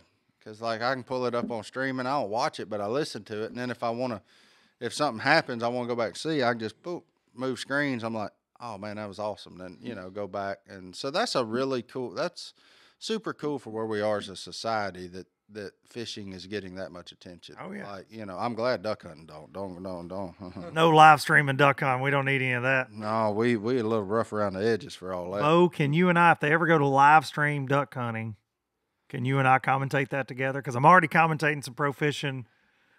I absolutely would love to do that. You think that's something we could work out? I think we should start out with Would you do it for free? Absolutely. Okay. I was hoping I'm as cheap as they come. And just let me know. Beau, before we lose Martin, because he's sleepy, and we've got one guy we've got to talk to. Yep. Absolutely. I want you to. You want me to go ahead and get up? No, just wait. Just wait. What do you think? 5 fish limits, or every fish counts for winning a big professional bass tournament? What? You don't keep up with it at all. Let's hear your honest. Let's hear your opinion right off the top of your head. Should you have to catch the 5 biggest fish each day to win? You can only bring 5 to the scales. Weigh 5 in the boat in the case of MLF. Or every bass over 2 pounds that you catch should get to count towards your total to win $100,000. What do you think? I think 5. Okay. That's a duck hunter in him. See, I thought he would go with the way of the pigeon with no limit. The pidge. And just keep Bass NATO. Yeah, stack them up. Yeah, that's what I was thinking. But best 5. I think best 5 just because, I catch hundreds of smallmouth at home. So I'm just kidding. You heard it here. You want to drop a pin? Yeah, we're gonna need them. We're gonna need them digits. Hundreds of smallmouth. No, we catch I mean, like we have. I don't know about largemouth, but we catch a lot of smallmouth. If I caught every one over 2 pounds, you'd be running the scoreboard up. Brandon's told me before. Said Brandon Polnick. Yeah, better prodigy. Brandon Polnick. I'm glad that you're not fishing. Really? No, I'm just kidding. He never said that. I made that up. No, I made that up completely. No. You had us all. You had the entire room like, no kidding. No, really? No. It would not surprise any of us here. I think. No, Brandon. If that was the case, and we're like, oh, I'm also an excellent smallmouth thing. Oh, do tell, Beau. No, I'm an honest man. There's no way, man. I'm out there on my floaty out there. I tear them up though. I'm hitting on the backside of them rocks, throwing a little tube down there. Cracking a tube. That's the same. That's your pigeon catching sound too. I noticed. No, the pigeon. That's just your snatching sound. That's just when you. I got something for us. You ready for this? Yes. You ready for this? This is brought to you by the what is that? Major League Bass Fishing. Yeah. Let's do the high and the low of today. Okay. What was your highest part of the day and what was your lowest part of the day? The high. Oh man. What was your high of today and what was your low of today? Golly, I don't know. I'm trying to think of a low. I tend to operate pretty high. I don't really. If lows happen, I try to forget them.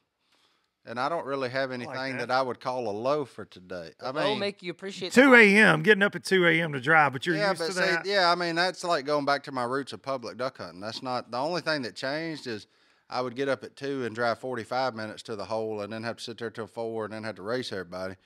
I woke up at 2 and just drove the whole time. To a bougie duck hunt, as we call it. A bougie duck. Bougie blind. Bougie. Well, it wasn't full bougie. We did have to rescue him. So Beau asked me last night, he goes, are all the duck hunts you go on, Luke, are they all bougie? And I said, pretty much. Yeah, well, hey. All the ones I've been on, they're all pretty bougie, and I'm lucky that I get invited. That's what happens when you Luke Duncan. I mean, you can get away with that. But I don't know. But you can't bring your calls. There's give and take. I mean, the highs, I would just say, would just be standing in them woods. I mean, I would consider the whole morning a borderline high. Now, I was hopped up on caffeine pretty good. But that's neither. This was brought to you by Mountain Ops Ignite. Yes. Yeah, a double scoop. Shout it. Y'all give me a shout out, Mountain Ops. Man. But, yeah, I mean, I just don't. I mean, we get to duck hunt for a living. Yeah. Is there a low? I guess a low. I will say no. Here's a little. No, I forgot about this. See, that's why I try to block them lows out. So we standing in a duck hole at what time was that? 7:05. My phone rings. I look down. It's my wife. I'm like, because she's at home by herself with a kid. Last night she asked me to do one thing. Oh, man. One thing. Look, hey, You had look, one job, Martin. this is a moment of confession. Like, she asked me I'm to bringing this here. She asked me to do one thing, to make the morning bottles. I said, absolutely. So I stayed up and I cleaned all the bottles. Buddy, I'd have put my hand on a good book this morning and told you there were 2 bottles in that refrigerator. Guess what wasn't in there when she woke up? Oof. 2 bottles. I even went to that refrigerator before I laid down on the couch for my little 3-hour nap before I come up here. I opened the refrigerator and I saw something in there that appeared to be a bottle. So I said, all right, good, they're in there. And closed the refrigerator. And then went and got on the couch, went to sleep. I mean, we're talking about a task that takes less than a minute to make and put in there. I wasn't trying to shirk responsibility. I truly believed that I had done it, and I didn't. So I let my wife down. So that was pretty good low. I'm glad you said that. I'm glad you asked that question because now I remember. I gotta go order some flowers for tomorrow. Yeah, you better send some. You know, but yeah, I mean, and I felt like a failure. I ain't gonna lie. I mean, that was a pretty good low there because she asked me to do one thing and I couldn't even do it. Like I did a bunch of other stuff, but the one thing she asked me to do, I totally blew it. But here's the thing. And I'm standing in the duckwoods going, you know. But don't you think that, I mean, and I'm speaking for my wife, Marissa D. I think they expect us to fail, but just so they can call us and tell us, right? When you're duck hunting, right? Like that's marriage. Hey, look, Bo, you're married. You know that. You know, I've actually been Do you ever married get those calls when you're out there chasing the pidge? I'd prefer not to talk about this. Okay. Because I'm gonna get my butt whooped. Okay. But that being said, my wife absolutely loves it when I fail. That's what I think. I got to make sure that I got to throw her a bone every once in a while. Well, yeah. Well, you know, normally I would say this is a perfect example of what I did of setting the bar low. Yes. That way you always got room to move up. Think about next time you're going to leave 4 bottles. But I just got to be, no, you got to leave like 2. Or 2 sets, so that is 4 bottles. That's 4, you're right. Yeah, not 4 sets. I was thinking 4 sets since there's 2 of them, since there's twin. But, no, I totally blew it. I mean, I just straight up blew it. This wasn't even about nothing other than me just blowing it. I mean, I just fumbled it. Yeah, fumbled. Like, yeah, I had Tom Brady last night. Yeah. No, they still won. Not the Cowboys kicker. I was Tom Brady. You're more like an Alabama football kicker. Let's put it that way. Yeah. Against Tennessee. Go Vols. Yeah. Hey, there you go. Got to get it in there every now and then. Go Vols. Room full of these Arkansas fans. When them Vols are good, my wife is happy and times are good. So go Big Orange, baby. Ooh, Rocky Top, baby. I'll sing that song. Don't you? It hurt to see them do what they did to my Tigers, but you know what? Go Vols. It happens. It happens. It does happen. But, yeah, that was my low. That for sure was my low because I just knew when I looked. She don't call when I hunt or fish. She doesn't care. She doesn't. I mean, she cares, but, like, she understands it's what we do for a living. So when I saw it, I said, uh-oh. What has gone? We have messed up. I'm like, well, how far is that boat? I may need to ride back, and I may be driving 3.5 hours back to the house. And then she said, I thought you made bottles. I said, I did. They're in the refrigerator. She said, no, they're not. No, I understand that. Yeah, and and I'm learning a lot here tonight. Yeah. I just recently married, and I'm telling you, I'm learning a lot. Hey, let me tell you something, son. You need to know what not to do in marriage. I got you, big dog. Yeah. Like, I got You're going to be on speed dial. Yeah, I got you. I got you. It generally sounds a lot like, yes, dear, I'm sorry, it won't happen again. You know what? About 6 months, it happens again a lot of times. But, you know, then the next time it's like 8 months. Where do you hide? I don't hide. Okay. Well, you that's what I'm asking. I don't know. No, why would you hide? You ain't got to hide. Okay. Marriage is fun, but it's tough. Okay. I give you that. Are you scared of your wife? Do we need to talk about this? Is she a Vol? I can't understand. She's a Kentucky girl. No, she's straight out the creek. She's a creek girl. Creeker. Oh, really? She a wildcat? She's. Oh. Yeah. No. I can't understand nothing she says, and I love her more than anything, though. She is incredible. You reckon She's she ever duck hunting son of a gun? You reckon she ever looks at you and says, "I can't understand a word he says"? No, you enunciate pretty good. It's just a little bit different vernacular. Well, we start talking. We're gonna go up to the mountain. I say, "That's all, dude. We're gonna run up the mountain, dude. Go hit the slopes, hit some powder, dude." And she's like, "Yeah, boy." She understands now. But in the beginning, she said, Beau, you got to go check them mole traps. What are you doing, boy?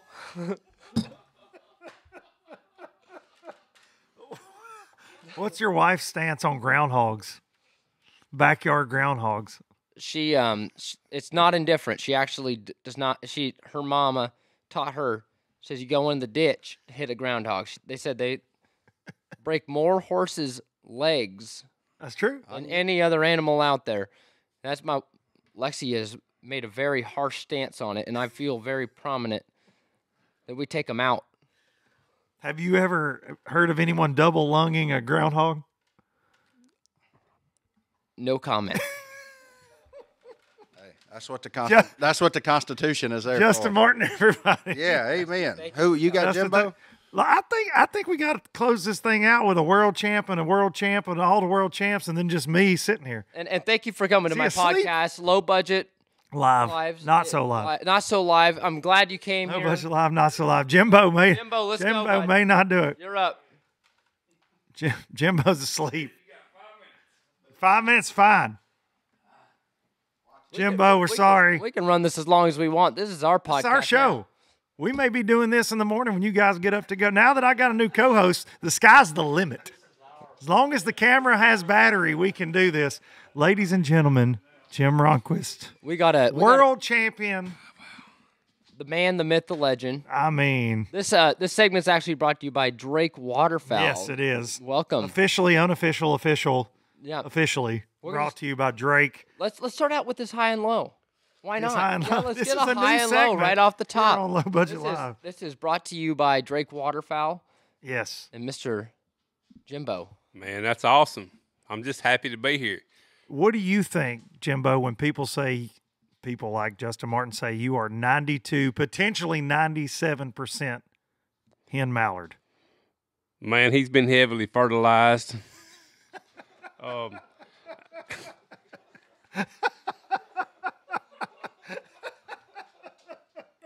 At the same time, it's flattering because when people that you respect in the industry that say kind things about you, you can't help but appreciate it. Man, I was just as flattered having the opportunity to spend time with him in the woods as the other way around, and lots of mutual respect for all the Duck Commander folks and Justin and the Chase and the whole crew over there. I've always respected them, and it's cool to know that it's returned, and that's what it's all about, man. Just good times with good people that understand it. And I heard y'all talking earlier, and I don't want to beat a dead horse, but or a dead dove, Jimbo. Or a dead dove, you know. Sorry about his luck.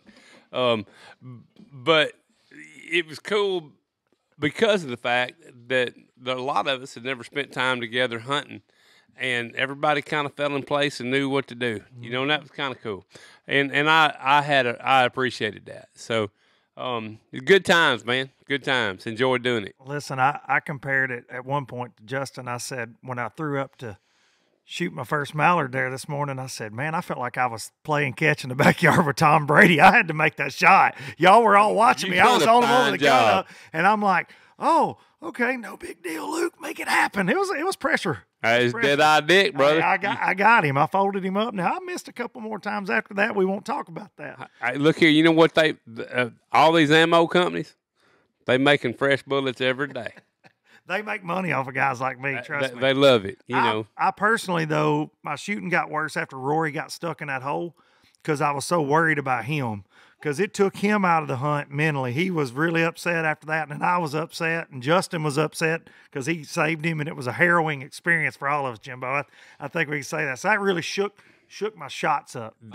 I was. Or you were upset as well. I was. That was your low. That was your low the whole day. Honestly, I thought he was gone. I said I was like the best swimmer here. Yeah. I'm taking off waders. Obviously, if you're gonna go jump in the water, you better take your waders off. So you're gonna sink. But don't take your waders off. Don't get in the water. Just putting that out there. That was absolutely don't do that.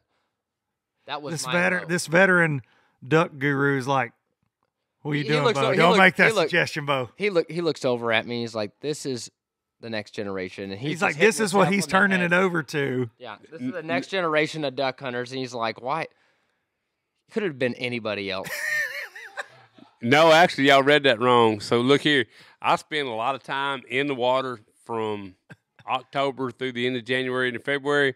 I can't swim a lick. If I ever fall out of the boat, I'm a dead man. I'm going to drown. You can't swim? I can't swim for nothing. That is on our podcast right now. It's on our, Mr. Jimbo cannot swim. Oh, no. Breaking news. Hang on. Look here. I swim like a bulldog. When I go in, I go straight down. Do we need a sound effect for Absolutely. that breaking news? Hang on a second. Mr. Jimbo can't swim.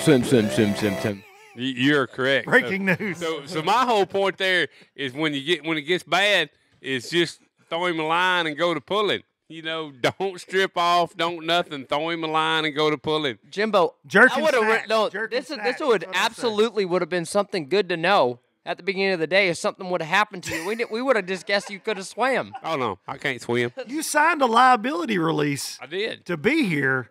But you didn't let any of these fine gentlemen know that you couldn't swim. Nobody asked. I will say, in your defense, it was not on the questionnaire that we filled out. It was not there. Can you swim? But the whole point to that is I'll get in the boat. Man, I've gotten my Beau 18V, no telling how many times at 3 o'clock, 3:30 in the morning, run up White River by myself and loved it. Enjoyed every minute of it. Grew up on the water. We lived in West Kentucky and West Tennessee for some time, so you bass fishing folks will appreciate this, that I spent a good bit of my growing up years on Kentucky and Barkley Lake. Okay. So, you know, we the had real LBL.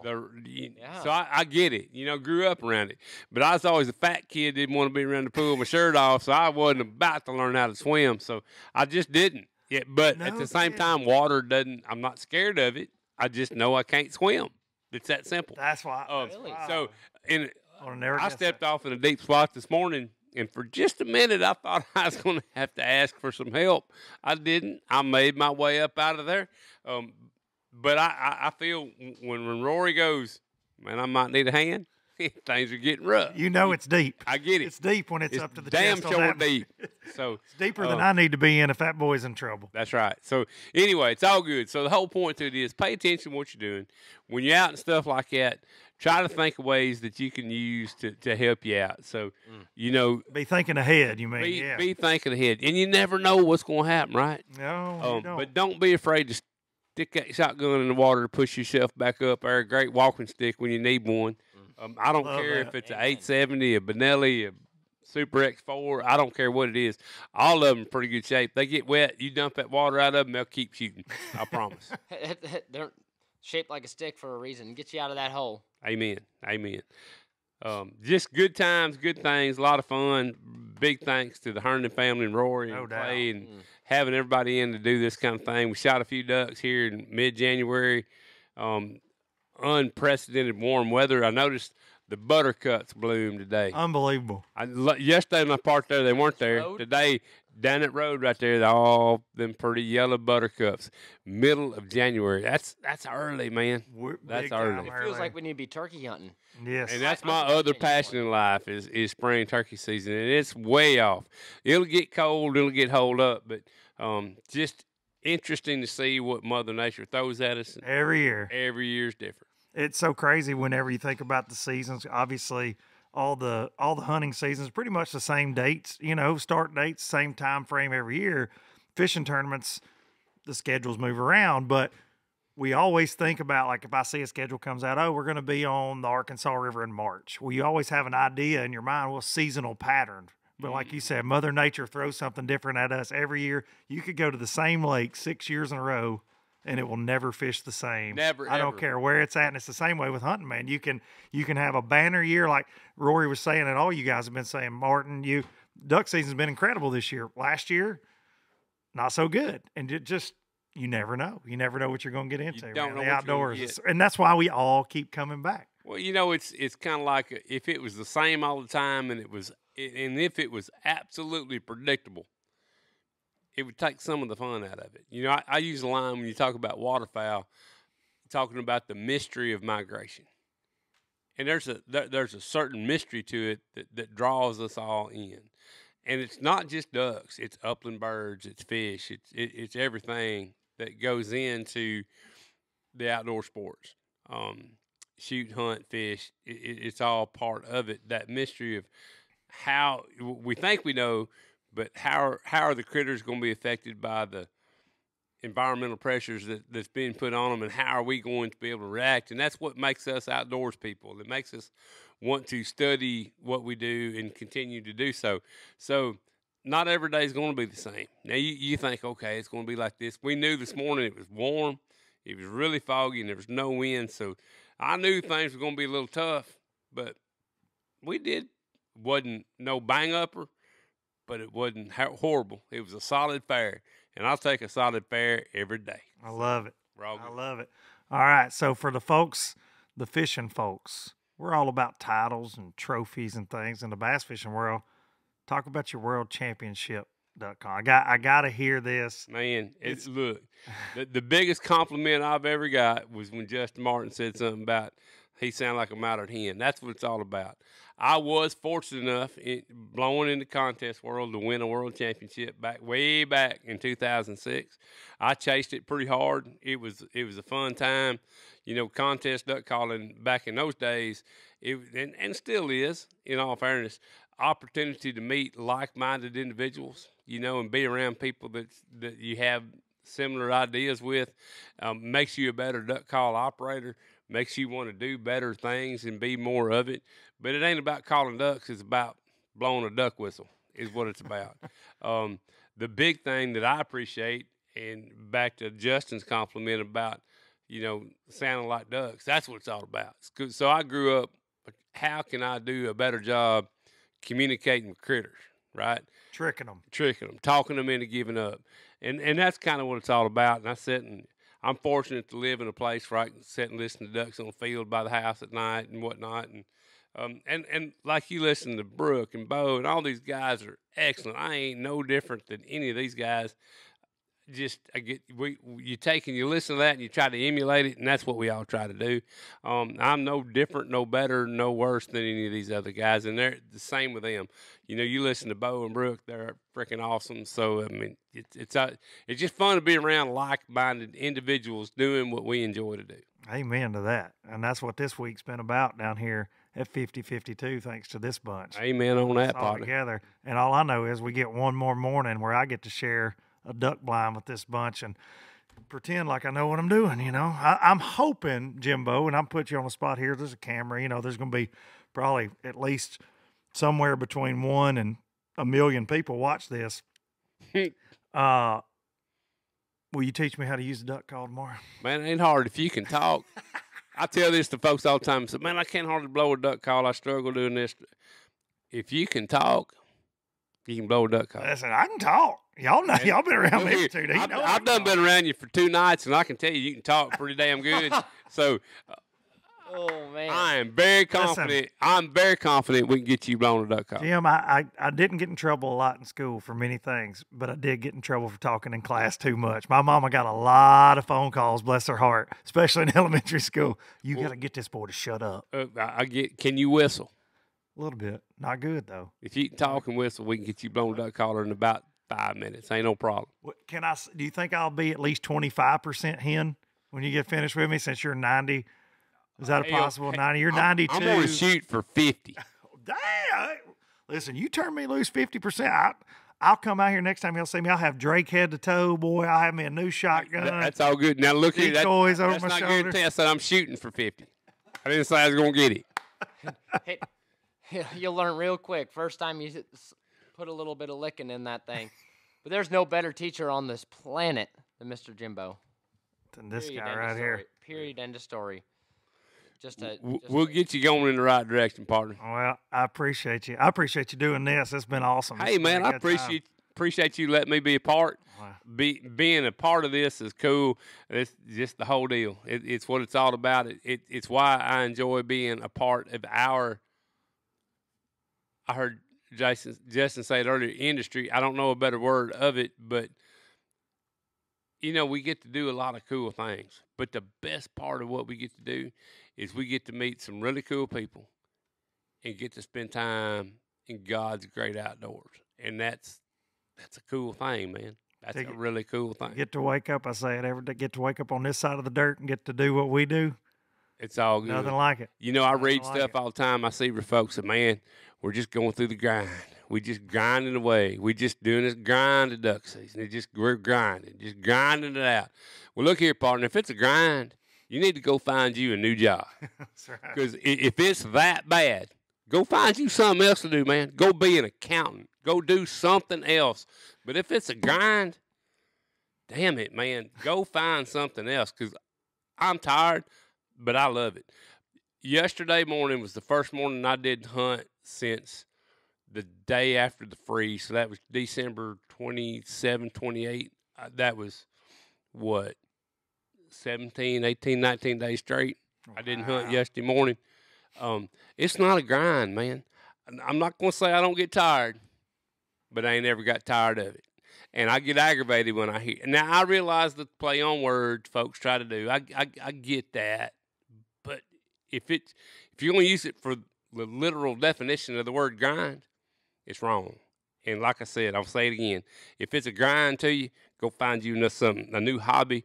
Go take up golf, racquetball. I don't care. Just find you something different. You'll be right back quick after you go do something else. Go find you something different. Yep.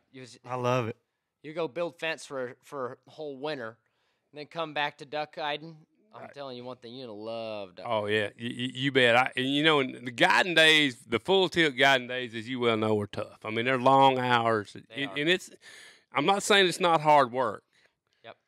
It is hard work, but it's not a grind because you're having the opportunity to do things that people would give body parts for, so it ain't a grind.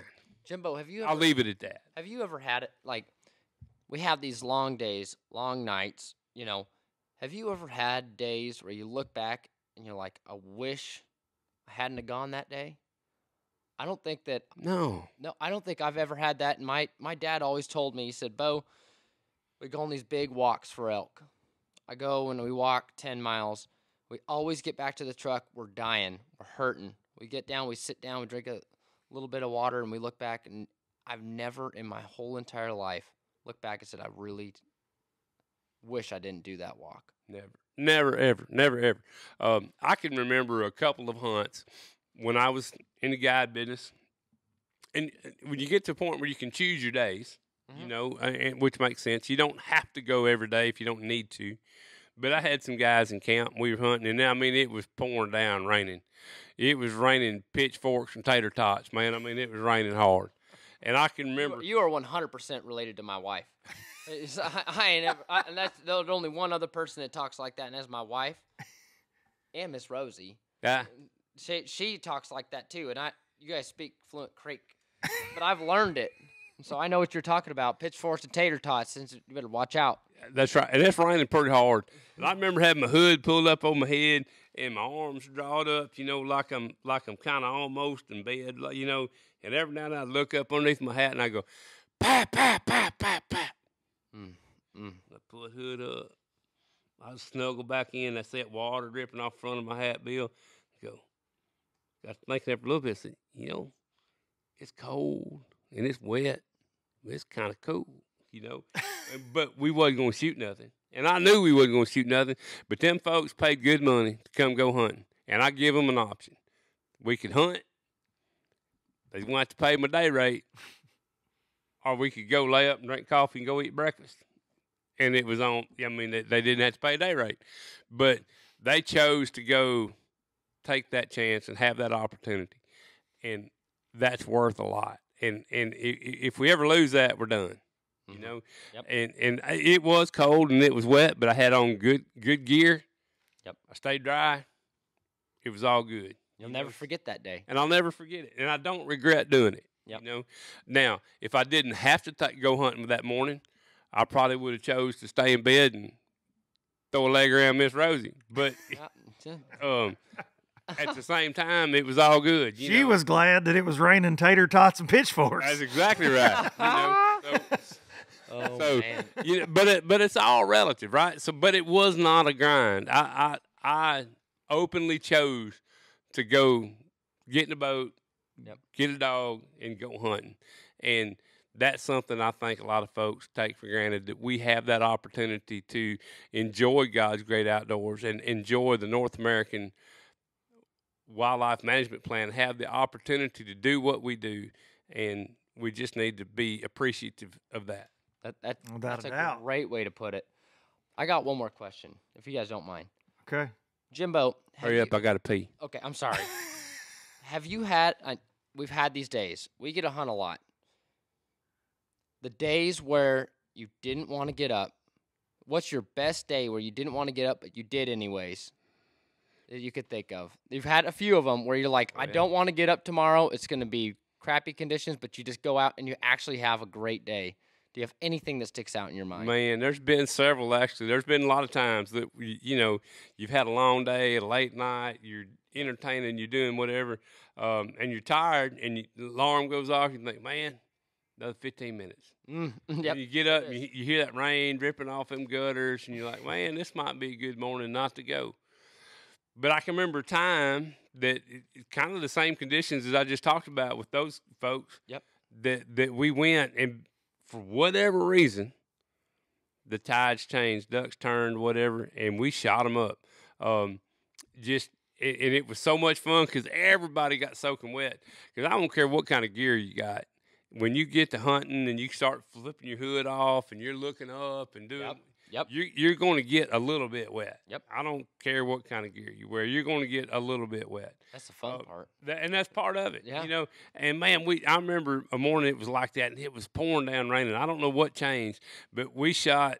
And all of a sudden, it started slow, and just here come a bunch, here come another bunch, here come another bunch, and we started getting them.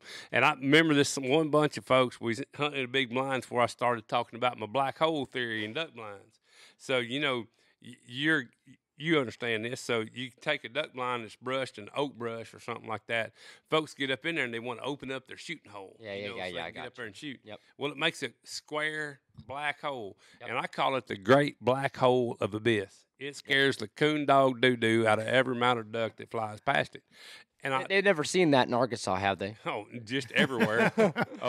So I get up in the blind. Every other rice field. Every other rice field. So I get up there and I show them. I say, guys, look, I got these bundles made. If you just take a couple of them, lay across here, break up that black hole, stay down. Or if you're going to open it up, stay up in it with your camouflage clothes on and keep the hole plugged. It's not about covering the person. It's about eliminating the black hole. Okay. And I bet them. And I told them, I said, guys, look here, here's the deal. And I got up there and I said, if you'll do what I say, and if we don't shoot ducks, it's on me. Yep. But if we do shoot ducks, regular day rate. You ain't got nothing to lose. Yep. At this point. So, I mean, and it's raining pretty good, and I show them what to do. I said, all right, guys, just work with me here. And I show them everything. We get to calling and get a bunch in. Shoot them. And they can shoot pretty fair. We picked up a few. Really? We kept going. And wound up shooting limited ducks. But after every bunch, I said, all right, guys, close them holes. Close them. And I'd walk out front. I'd walk out front and say, all right, close them up, fellas. Okay. And they kept them closed, and I showed them that if they would come up gun first, if they'd push that gun barrel out, especially where the bundles were made, your arms were a wedge, and it would push those bundles out of the way, and they could shoot freely. Okay. It's no problem. So just a little education went a long way to taking a day that could have been very difficult and not productive and made it productive. So listening to an expert. No, that I mean, truly, take the notes on that one, because I'll tell you what, this boy's been around the block a million times. And wrote the book. No. Wrote the book. Come on now. And that had a big part of it. You killing ducks on cloudy days like that. Boy knows what he's doing. So. Cloudy day ducks are tough, and it's typically all about concealment. Yep. They'll try to work, but it's all about concealment. And if you're hunting out of a big duck blind or a pit in a rice field, or you're hunting in flooded woods, wherever you are, think about concealment. The light's the same everywhere. Think about what the water looks like where you're standing. If you're in shallow water and every tree, everybody stands around, it's muddy water, and out there with the decoys are is clear water, you're not going to shoot them. Yep. It's that simple. That's it. Anyway, so there was your one story. No, I appreciate details that. That matter. was so cool. That's the type of stuff that, you don't get every day. No. That's so special. And I appreciate you just sharing that with us. You're welcome. Thank you, Jimbo. Thank you. Appreciate you, buddy. Yep. Big time. Thank you for doing it. Drake Waterfowl. Yeah, hey, check us out. DrakeWaterfowl.com for your deer guy, non-typical turkey hunters. If you're old time fishing guys, Drake Performance Fishing. If you're wax cotton guy, the McAllister line, we got a lot of cool stuff. Come check us out. Got any questions? Hit me up, Jim Ronquest at DrakeWaterfowl.com. Daggone. You're gonna get a lot. You're gonna get a lot of emails. Hey, wait till after duck season because I just looked a little bit this afternoon and they hit me up on a couple things. I got a bunch. They stacking, huh? They stacking up. It's hard to stay on top of emails and run a duck camp at the same time. So, they're just going to be patient. Yeah. So, wait till after. Let's say he might get with you about May. Yeah. What? Yeah. So no. May is a tough time for him too. So here's my other thing. That's true. So yeah, then we change seasons. My other passion in life is spring turkey hunting, and I'm one of the founding members of Turkeys for Tomorrow. And we roll right out of duck season into February, and everybody's starting to think turkeys in February. So, amen, brother. Y'all just be patient, but I'll get back with you. That's awesome. Thank you, sir. Thank you for having me. Absolutely. It was an honor. Yes, Absolutely. No, the honor's on me. Dude, I don't know about that. Yeah, thank you, Jimbo. Just a low-lifer. Bo, I want you to close it out with one thing. What was that, bud? Get that call out. Get that diaphragm call out. Take us out with the many voices. Got you, Bober, let's go. Let's go.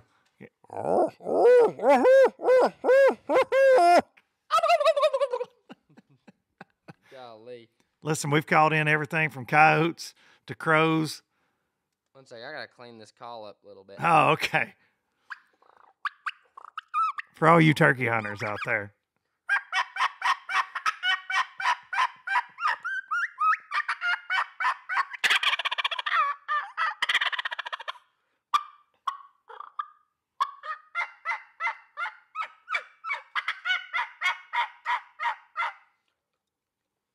Pretty good yapping. There